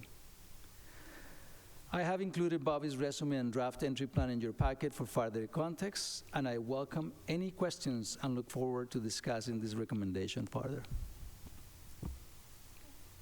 And just to clarify, as we start this conversation, you're asking to appoint as an interim CFO. Do you want to just speak to that a little bit? That is correct. So again, the interim position is Bobby is finishing his program right now, and after May, he is available. We are in a process in which we have looked for close to a year and a half for someone, and all along we have someone in the midst of our system that actually has demonstrated strength at the level of not only systems but also in the financial world. So the interim position is, again, designed as such because we also need to give it a try for him as well as for us to make sure that this year of trial and error, or I don't want to say trial and error, there will be no errors in this process. It will be a time for him and us to determine the degree of fit in our system. Dr. Ackman. Thank you. I move to appoint Robert Barretta as interim chief financial officer, subject to the negotiation of a mutually agreeable employment contract. Is there a second? I have a motion by Dr. Ackman, seconded by Ms. Barish. I think Mr. Bitone had his hand up, and then Dr. Ackman and Mr. Green. Mr. Bitone? Thank you, Chair. Through you, what is the proposed term, length of period of the interim appointment? Through the chair, that would be as soon as the fellowship is over, which will be the end of April, which that's probably May 1st to July 2026 or June 2026, when that year's cycle is over. So just for clarity, so it would be slightly longer than 1 year, is that right? Just pretty much one full cycle, yeah. Got it, thank you. And I think it's important to note, through the chair, is that we are in the process of dealing with a budget that probably, I don't know if many of you have seen the degree of the complexity of a budget. The state calls it a perfect storm. And even if we hire someone tomorrow, and actually that kind of undermines the purpose of making the appointment or the recommendation. But just think about the logistics of that. Is not, even when we were talking to the possible candidates at some point, it will take them 2 to 3 months to basically be released from their assignment. So just the logistics of that, it complicates the process. Dr. Ackman and then Mr. Green. Thank you. You may have touched on this a little bit in talking about sort of the end of the fellowship, but as someone who has completed a doctorate, and I know you have as well, and understand the challenges, can you speak a little bit to how we know that Mr. Beretta, soon to be Dr. Beretta, will continue to be supported in order to make sure he finishes the requirements of his degree while he is moving? It's a great question, through the chair, and you saw that he also shared an entry plan as he was. We were debating the merits of the proposal. One of the things that I'm very aware is that he's also going to need to have some systems of support. And as I said, I made this decision based not only on my emotions, but also on the research. I have 3 colleagues who actually have appointed CFOs through their ranks, and I would say that their resumes are not as robust as the ones that you have from Mr. Beretta. So I know that in Beverly, in Salem, and in I'm forgetting the other district, but I know in my conversations with them, they said it's probably the best choice that they made. And there was always that complexity of I'm making a choice that is tricky, that is also there's a little degree of uncertainty because you're having someone who hasn't had that experience and that background.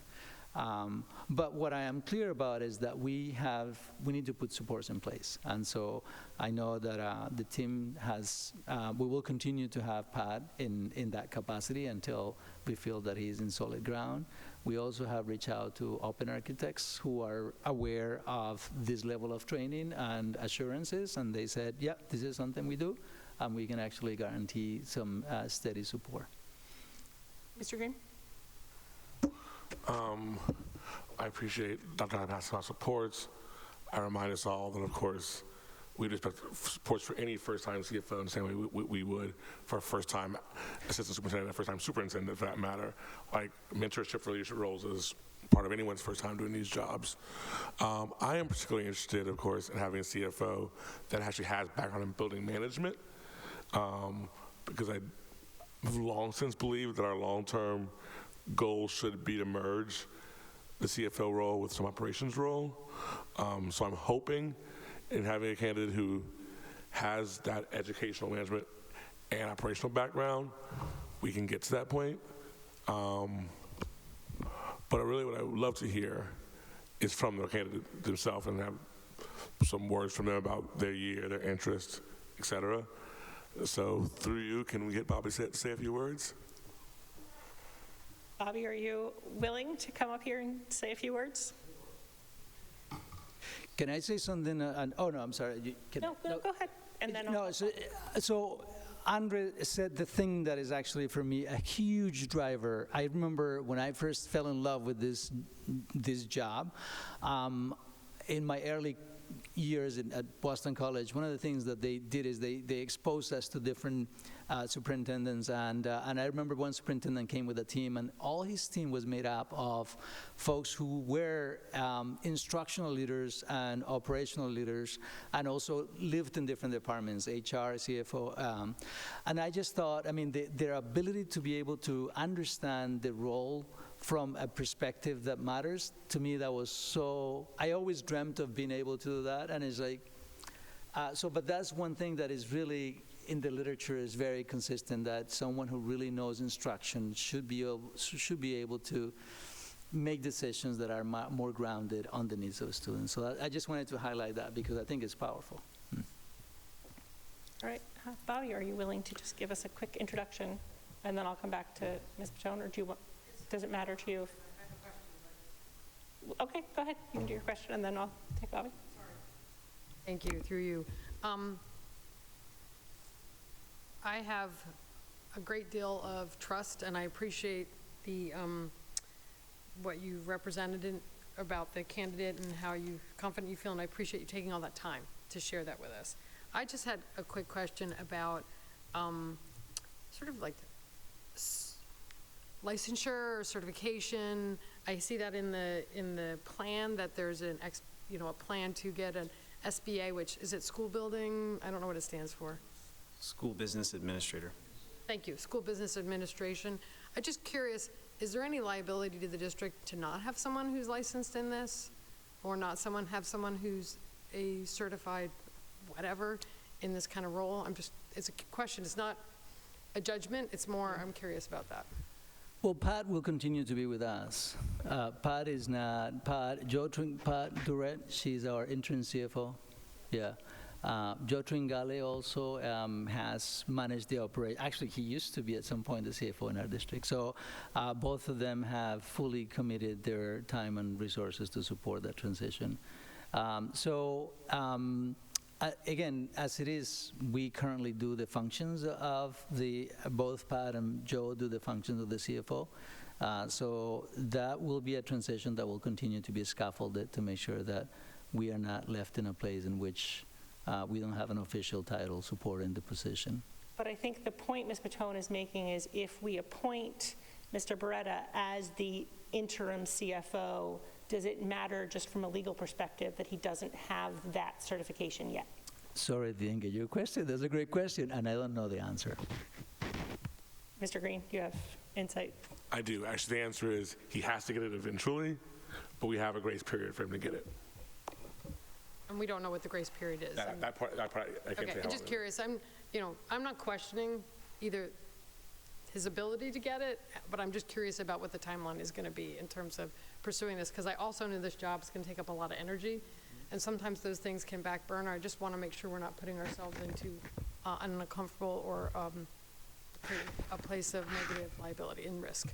Mr. Green? To that excellent point, the main criteria to get the thing is doing the job. Like, if any of us who want to, frankly, any of us on this committee who wanted to put in the time could get the licensure.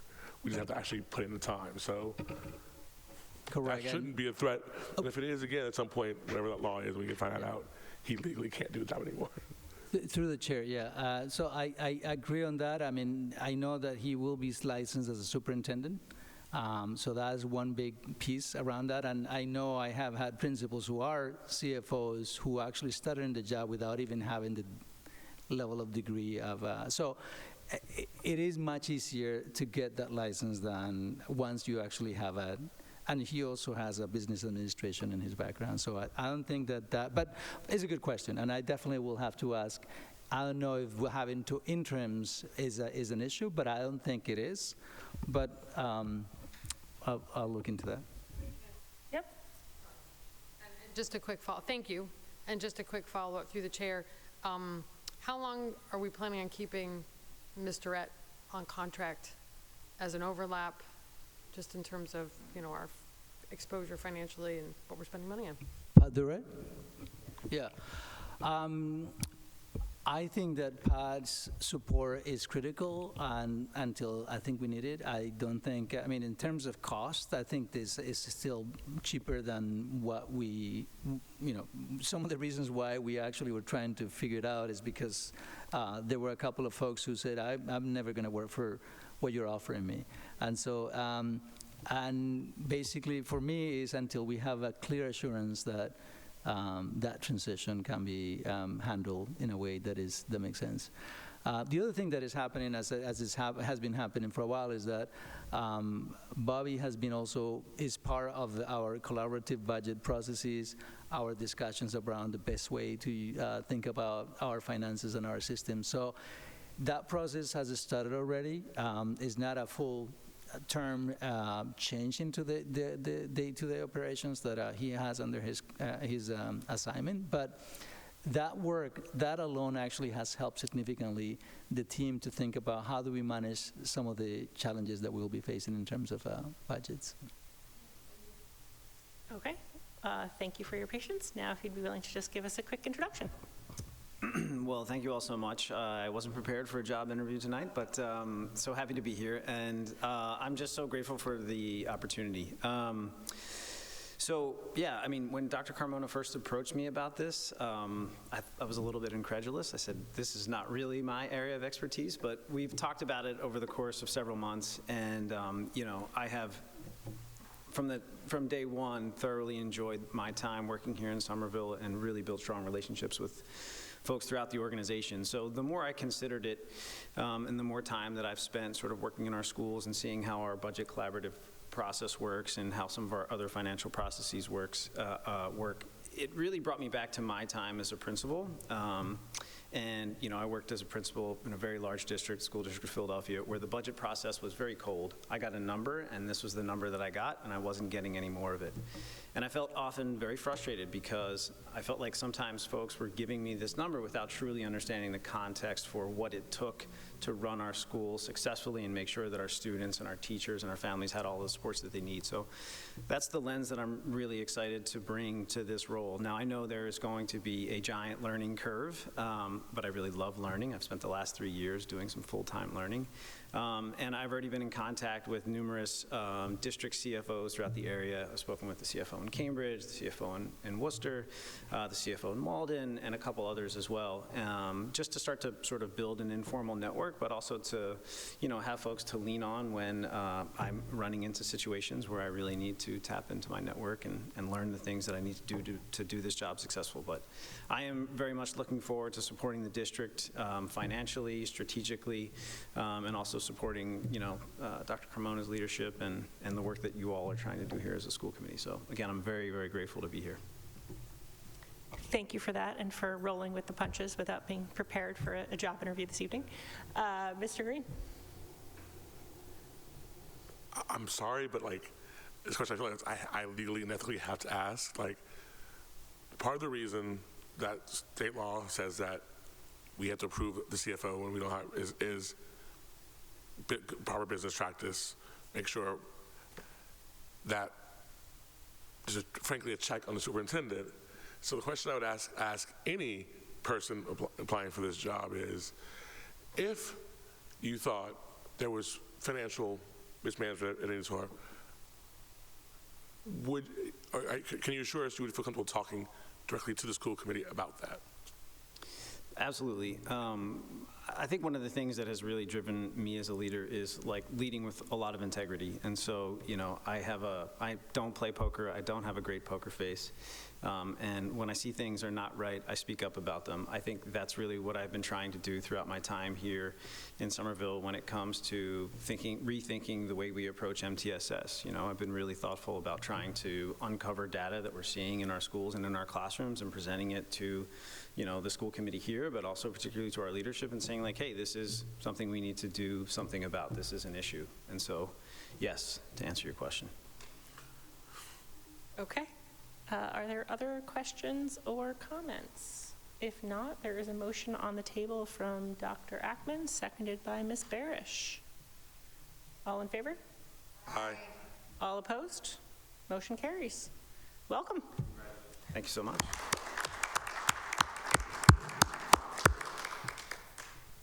Okay. With that, that brings us to the superintendent formative assessment. Dr. Phillips could not join us this evening. She had a family emergency. but she did give me a couple of talking points just because she's been managing this process. So I will read those, and I also want to note that Dr. Carmona's been a little busy, so he didn't get us the information until this afternoon. I personally have not had a chance to read it, so I'm going to propose that I read these kind of guidelines. I let Dr. Carmona give us a quick overview, and then we have this on our agenda again at our next meeting. So with that, these are the talking points from Dr. Phillips. Managing the superintendent is one of the 4 main functions of the school committee. Performance feedback evaluation is a critical component of management. The goal is for us to provide Superintendent Carmona authentic and useful feedback and align his evaluation process with the process we use for principals and educators. Today, we're doing Dr. Carmona's formative assessment. It's a low-stakes opportunity for us to ask questions and give Dr. Carmona feedback before we get to the high-stakes summative evaluation next fall. There are no forms to fill out. We're simply required to have the assessment as an agenda item for discussion. So also in your packet, she included the goals we voted on back in the fall and a timeline for this whole process. So with that, I'm going to let Dr. Carmona give us a quick overview. Great. Yes, the update that I'm going to provide is a very high-level update. I will touch upon all the 6 goals that you have in your document, so bear with me. There is a student learning goal, a professional learning goal. There's a goal around operations and facilities, a goal around OST, family engagement and community, and a goal around diversification. So I will be touching upon the benchmarks that we actually highlighted under each of the goals. And again, this will be very high level. Under the first goal, a student learning goal, one of the biggest, or there are 3 benchmarks. One is about setting clear targets. The other one was about feedback on implementation plans to improve our instruction. And the last one on that category is about creating engagement targets. So I know you heard early on when we had Principal Goslin here talking about typical targets or typical growth goals as well as reach goals, which sometimes we call them stretch goals. So that's one of the things that we are actually trying to make sure that we norm around, which is that every building and the entire district is clear about what are some of those typical growth goals and the stretch or the reach goals for students who need to reach a year and a half or more than that. So that's the work that has been happening. It has been happening through CPTs, ILTs, and continues to happen across the district. So I am very excited about the work that Dr. Jessica Boston Davis continues to do with her teams around making sure that these clear targets are clear, are consistent, and also are implemented across the board. And as you heard, that was the thing that the Winter Hill, the Wedgerly is working on. That's the same work that is replicated across every district, every school in the district. Is we are making sure that teams collectively come and say, hey, what is the trajectory, the learning trajectory of this student? How do we go from point A to point B? And then what does it mean? So that's the one around targets, clear targets. There's another goal around feedback on the implementation plans. Again, the department that Dr. Jessica Boston Davis runs has been instrumental in making sure that we have high-quality instructional materials. That is a heavy lift. I've never been in a district in which you have multiple things going on the way we have it. And I think that is a very smart system to have a cascading implementation schedule. So one of the things that we're aiming in that one that I had under my goal, which was number 2, was about feedback on that implementation process. So again, there are some systems that have been put in place, again, through that department. And some of the things that have allowed us to actually norm around this implementation is this idea of expanding learning walks, the idea that is the work that is Bobby Barrera was working on is the refining the purpose of the X block. The other one is the work that continues to happen around PLCs and around professional development. We are strengthening those instructional practices that happen during those times, and also improving the transition to the middle, from the middle to the high school to better support our students. So that's around target number 2. And the last one, which is on the student learning goal, is this idea of creating engagement targets. And I know there was a reference earlier on to the conditions for learning tool. That's basically the tool that we're using to determine how we gauge engagement in our district. Now, is that the right tool? Is that one thing that will approximate that question about engagement? I think that's something that we have to explore together, but that's the one thing that we have as an indicator is how do we measure student engagement through this tool?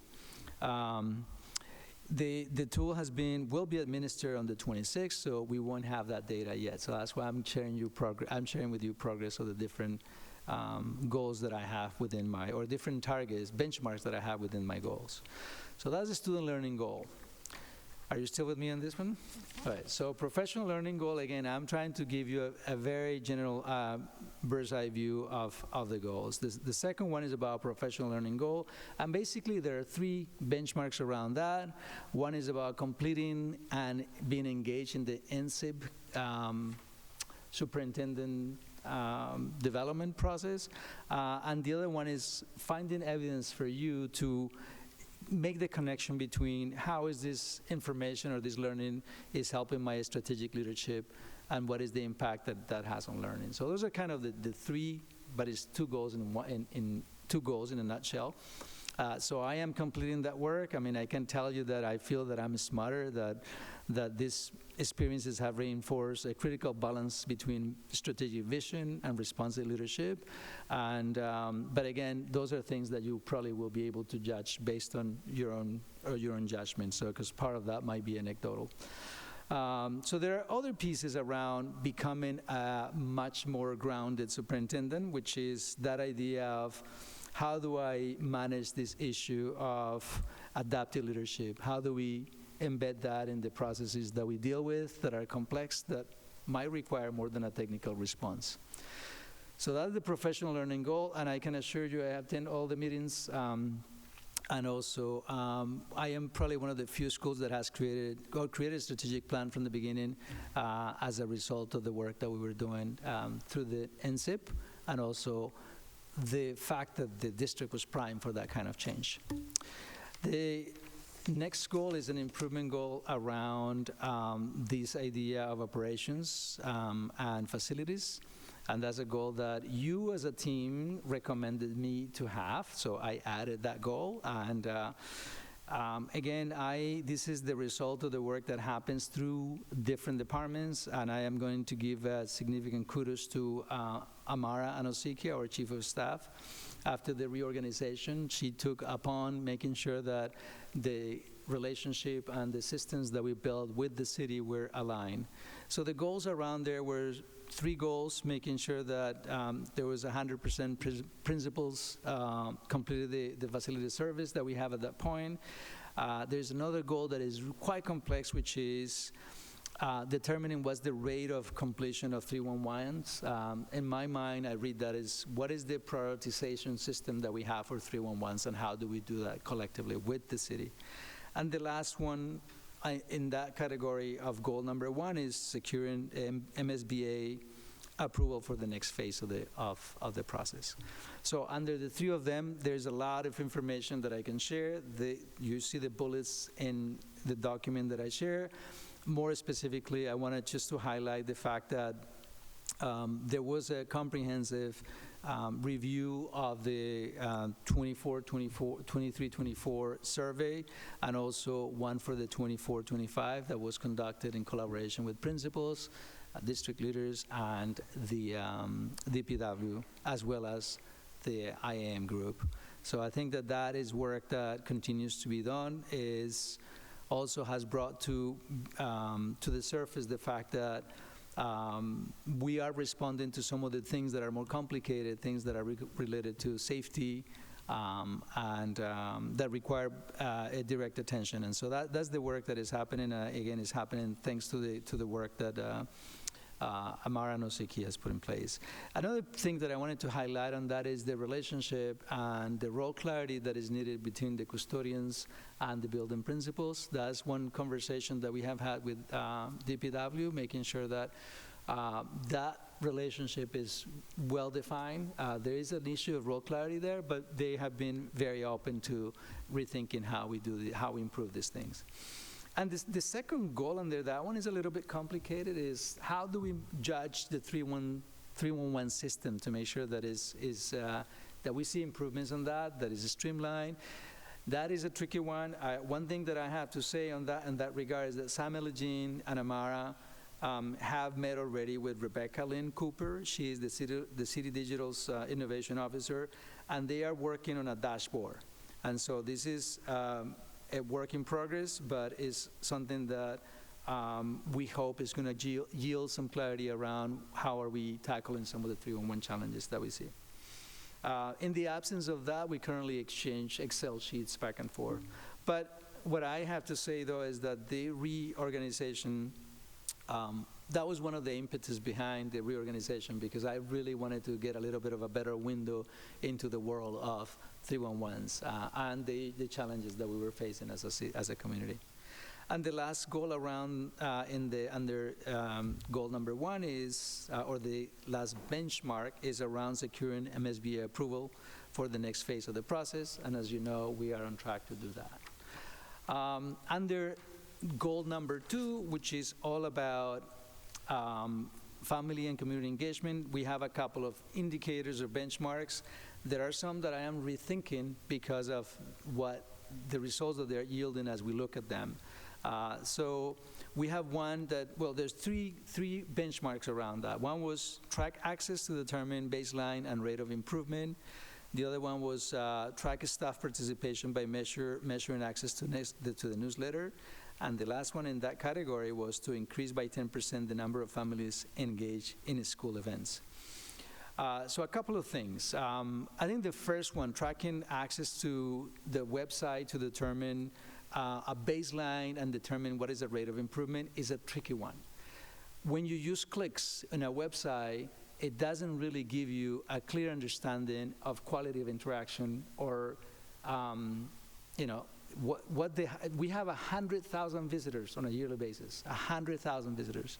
And we know for sure that most of the interactions are around getting forms, looking at schedules, lunch, and so the exchange in terms of quality will not be driven through this metric. So I am questioning that metric, and I want to engage with the new chief of communications in that process, because that will be part of the job of that person. And the second metric around that was to track staff participation by measuring access to the newsletter. Well, it turns out that the newsletter hasn't been consistent, in part because we also don't have a chief of communication. So that is another goal that I think it has to be rethought. And in looking at this category of benchmarks under this goal, they also don't necessarily match well in there. I guess if you think of educators as part of the community, then yes, that is a good fit. But mainly this goal is around strengthening partnerships with families and community. And so I think that there is a little bit of a adjustment that has to happen here. The third one, though, which is one that is very related to this, but is increasing by 10% the number of families engaged in school events, is also somewhat questionable, that 10%. However, I can tell you, though, that the amount of work that has happened under family engagement, community engagement events, and enhancing communication practices through SFLC is mind-boggling. It's just like, it's hard for me to put a number, because honestly, I will be undermining the work that they're doing. And let me just cite a few of them. You have professional development that was delivered by SFLC, best practices in family engagement. They did a restorative training, they did a math curriculum engagement, and the participation has been quite positive. We also have the back to school fair that many of you were part of in 2024. It drew close to 1,000 attendees in that event, which will become part of our tradition. We have the summer camp and activity fairs in 2025. That's recently in March, I believe. That's close to 300 families that showed up for that one. We also have significant increase in the food market engagement, and we have 320 attendees in the last one that we did. So I think that the participation of family or district-wide activities to engage families have been very consistent. We also are working to do the work to make sure that we norm around how we do that best at every building. So we're working on a standardized district-wide benchmark to better track year-over-year engagement in every building. And again, this is spearheaded by the SFLC that does an outstanding job in this department. And then there are other pieces in this benchmark, which again cannot be measured by that 10%. Things like, there's a commitment around biweekly newsletters, which in many schools is a weekly newsletter. So that's kind of a benchmark that was created. And then the other thing that I'm really excited about, which was the plain language and translation training. I think that is really critical to make sure that folks know how to communicate with families, deprived of jargon and all kinds of things that sometimes make people feel that they are not being talked with, but talked to. So those are the targets under that, and as I said, probably two of those, I want to reconsider them, and as the chair said, this is the time to think about feedback, think about how if we need to rethink those strategies that we have. Under goal number 3, it was all about the vision for our after-school programming and the increase on those slots that we have for out of school. So there are 3 benchmarks that we have. One was understanding the strengths and needs, the expansion of OST, and the vision, which basically that is part, again, of a larger conversation that we need to have, but how to make sure that the vision is consistent. So those are kind of the 3 benchmarks that we had. The first benchmark, understanding needs and strengths, we recently completed a pre-K through 6 OST survey. We had close to 740 families across the district that responded to those surveys, and that kind of amounts to 1,067 students.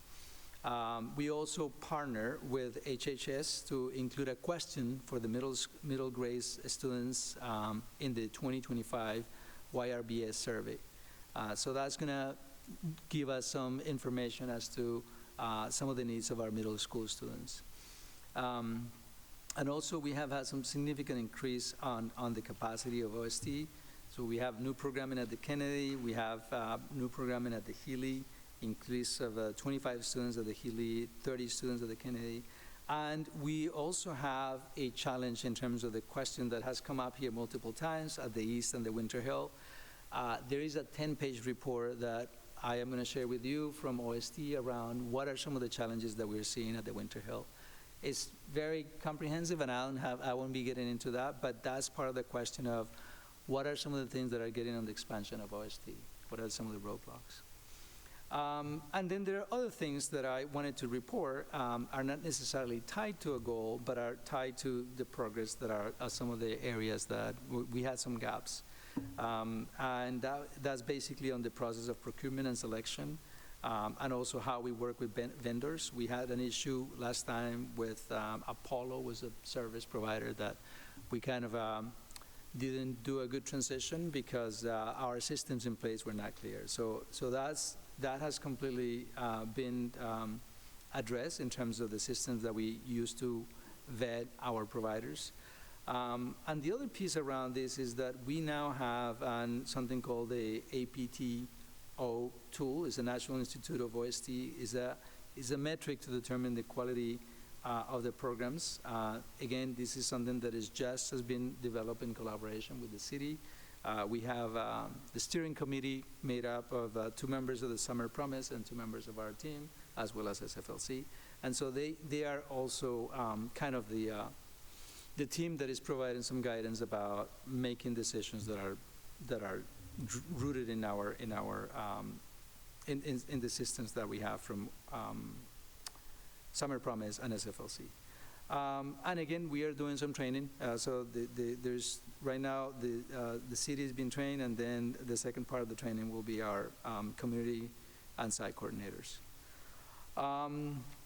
And the last goal, district improvement goal number 4, which is all about diversification.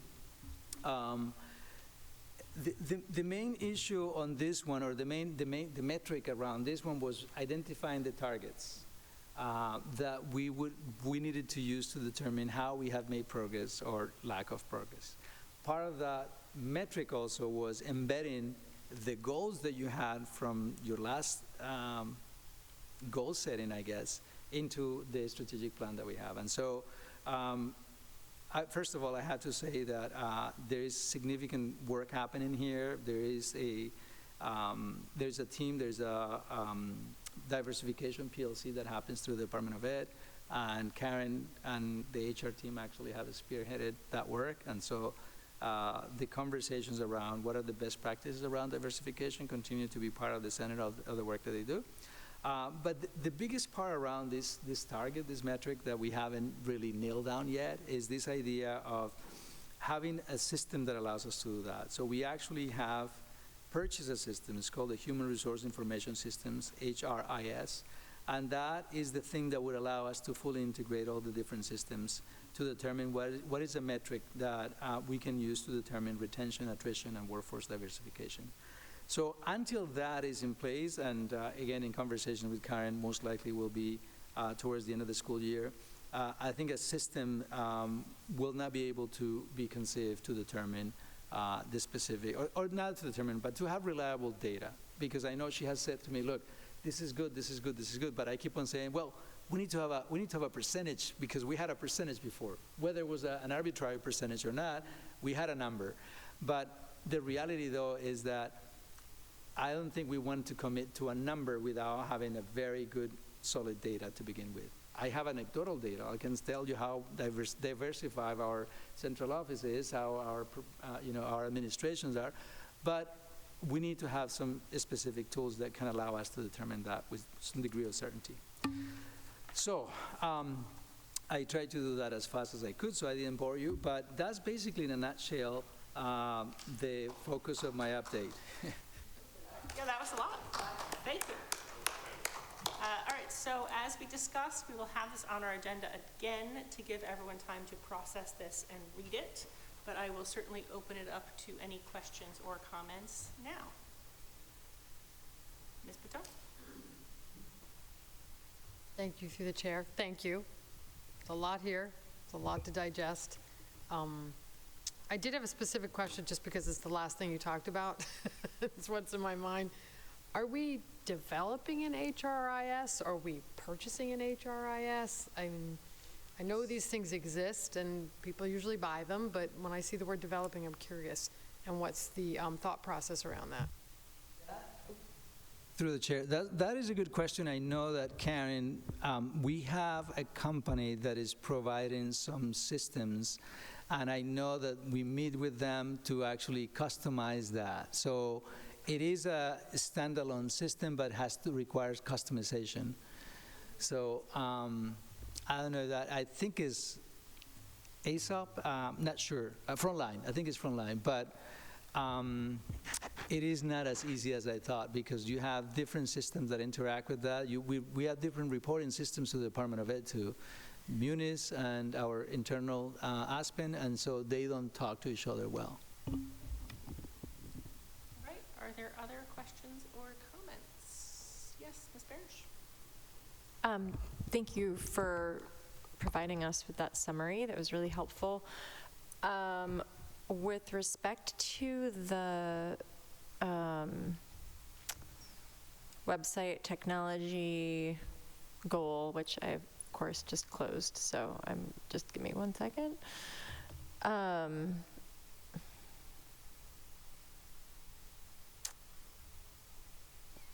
going to find it. Website and digital communication enhancements, that one. Something that comes to mind for me when I'm thinking about that is just like establishing, if they aren't already established, standards for ensuring that the information is current. Things like the directory, right? Like there is, as we discussed a few minutes ago, there is some turnover in the district every year. And sometimes in the past, I haven't looked, certainly haven't done an audit of the directory. I haven't looked, recently, but certainly there have been people who have remained in the directory for several years or who never got into the directory as new hires. So that's something that comes to mind for me when I'm thinking about ensuring that our website is a useful communication tool with our community. So I just wanted to share that. Through the chair. Yeah, great question. And I know that it is a heavy lift to actually clean up some of the I know that there was a process, that there were some pieces that were being updated through you and with about just instruction that took quite some time to do some cleanup. So the impetus for that goal wasn't around that necessarily, but that is, I know we are talking about, and as I put a note there in my goal, that we need to redesign our website, and that's something that Ruth Ronan has mentioned to me. But what we did this time, the work that we did, it wasn't actually a redesign of the website. It was like a strengthening the backbone of the website just to support the new technologies and the safety functions that are needed. But that's definitely something that it hasn't been lined up in terms of a specific individual who's doing this. So I need to sit down with a new person. I know that Jackie in her in transition said this is going to require time, money, and intention. So, but I am aware of that, and we have to make it a priority. But so, yeah. Thank you, through you, to the superintendent. Just a question about out-of-school time. It's exciting to see the collaboration between Summer Promise and the SFLC. And when you say steering committee, is this like an out-of-school time steering committee, or is just a? Okay, and so it's members of SFLC, members of Summer Promise, members of the superintendent's office. Okay. And this was established this year or prior? Through the chair, it was established at the beginning of the school year. Great. Which was also an accomplishment. So, and this might be related to your goals, so I apologize if this is not relevant. My understanding is that the Children's Cabinet is being revamped, and the Summer Promise is being revamped. And my short question is the district involved with that process in terms of brainstorming and figuring out what the goals and objectives would be in terms of the perspective of the district? And then I look forward to hearing more about where it ends up.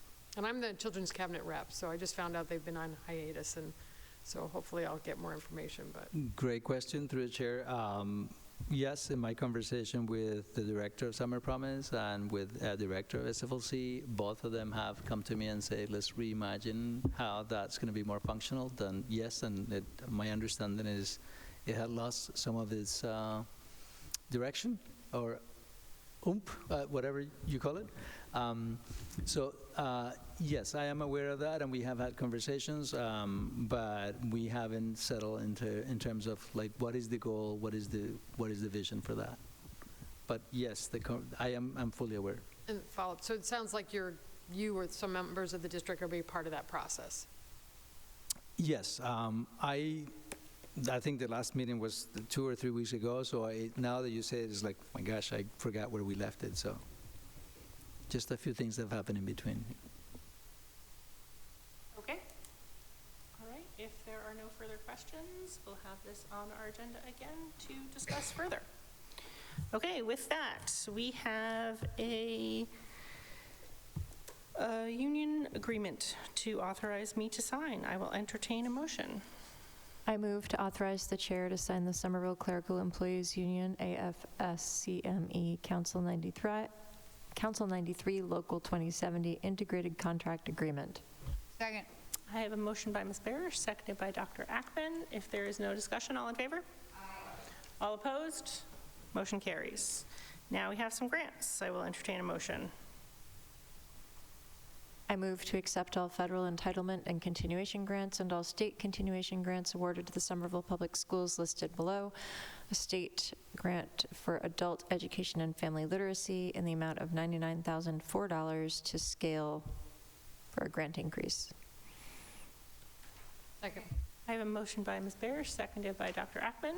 If there is no discussion, all in favor? Aye.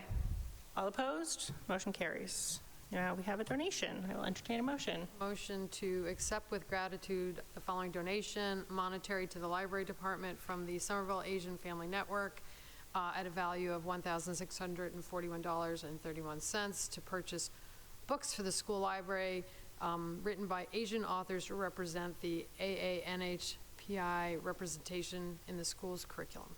Second. I have a motion by Ms. Patone, seconded by Dr. Ackman. If there is no discussion, all in favor? All opposed? Motion carries. That brings us to an MSBA update. Do we have any? Oh, yes, I'm sorry. I just wanted to help thank the Somerville Asian Family Network. This is a group that's only been around for a couple of years, and the fact that they're organizing and fundraising and being able to contribute to the district this way should be commended. So thank you. I would second that. I'm sure we all agree, and thank you for bringing that up. Did you want to say something? You were just... Thank you, Chair, through you. I just want to also highlight, this is the second sort of affinity group in recent months that we've had. You know, we had Shalom Somerville provide funding for an event. We have the Asian Family Network also providing this funding. It's just great to see community groups stepping up in this way, so just deeply appreciative. Thanks. Yep. Okay, that brings us to an MSBA update. Dr. Kamara. Through the chair, we don't have any changes in the last update that I provided, which the city still is hiring the project manager. I know that we will have, MSBA will be coming soon to do an assessment of the usage of the space. So this is just a separate, that's from the high school, from the prior cycle. So that's, we will be, it's called, I think it's the usage, it's a survey basically that assesses how we're using the space and what are the challenges. So I think the important thing about that is that we can learn from that process. But that's on that side. And in terms of our current MSBA process, there's no update. I mean, the only thing is that, as you know, we continue to meet with the Construction Advisory Group. Our Chief of Staff, Amar Anosike, is part of that, as well as Mr. Green is a member of that group. Okay, thank you for that. Are there any questions? Okay, that brings us to items from committee members. Does anyone have anything? Dr. Ackman. Thank you. It was in the call for this week, but I just wanted to note that at 2:45 tomorrow, we have an Ed Program Subcommittee meeting to talk about curriculum and curriculum levels at the high school. There had been some questions about it, and wanted to make sure that was reinforced that that's happening tomorrow. Thank you. Mr. Biton. Thank you, Chair. Through you, this is just a reminder, colleagues, to send me your office hours. I believe I've requested them by Wednesday. So if you could send me that would be great, and I will circulate it. And if you need an extension, just let me know. It should be fine, but just keep it on your radar. Thank you. Thank you for that reminder. Are there other items from committee members? Ms. Parrish. I just want to jump on Mr. Bitone's comment because I have scheduled mine and they're coming up very quickly because I'm going to be away for the next 2 weekends. So Sunday the 30th from 11 to 1 at True Grounds, and Monday the 31st from 4 to 6 at Diesel. Thank you for that. All right, if there are no further items from committee members, there are no condolences this evening, so we are adjourned. Have a good night, everyone. Oh, I have to sign whatever it is.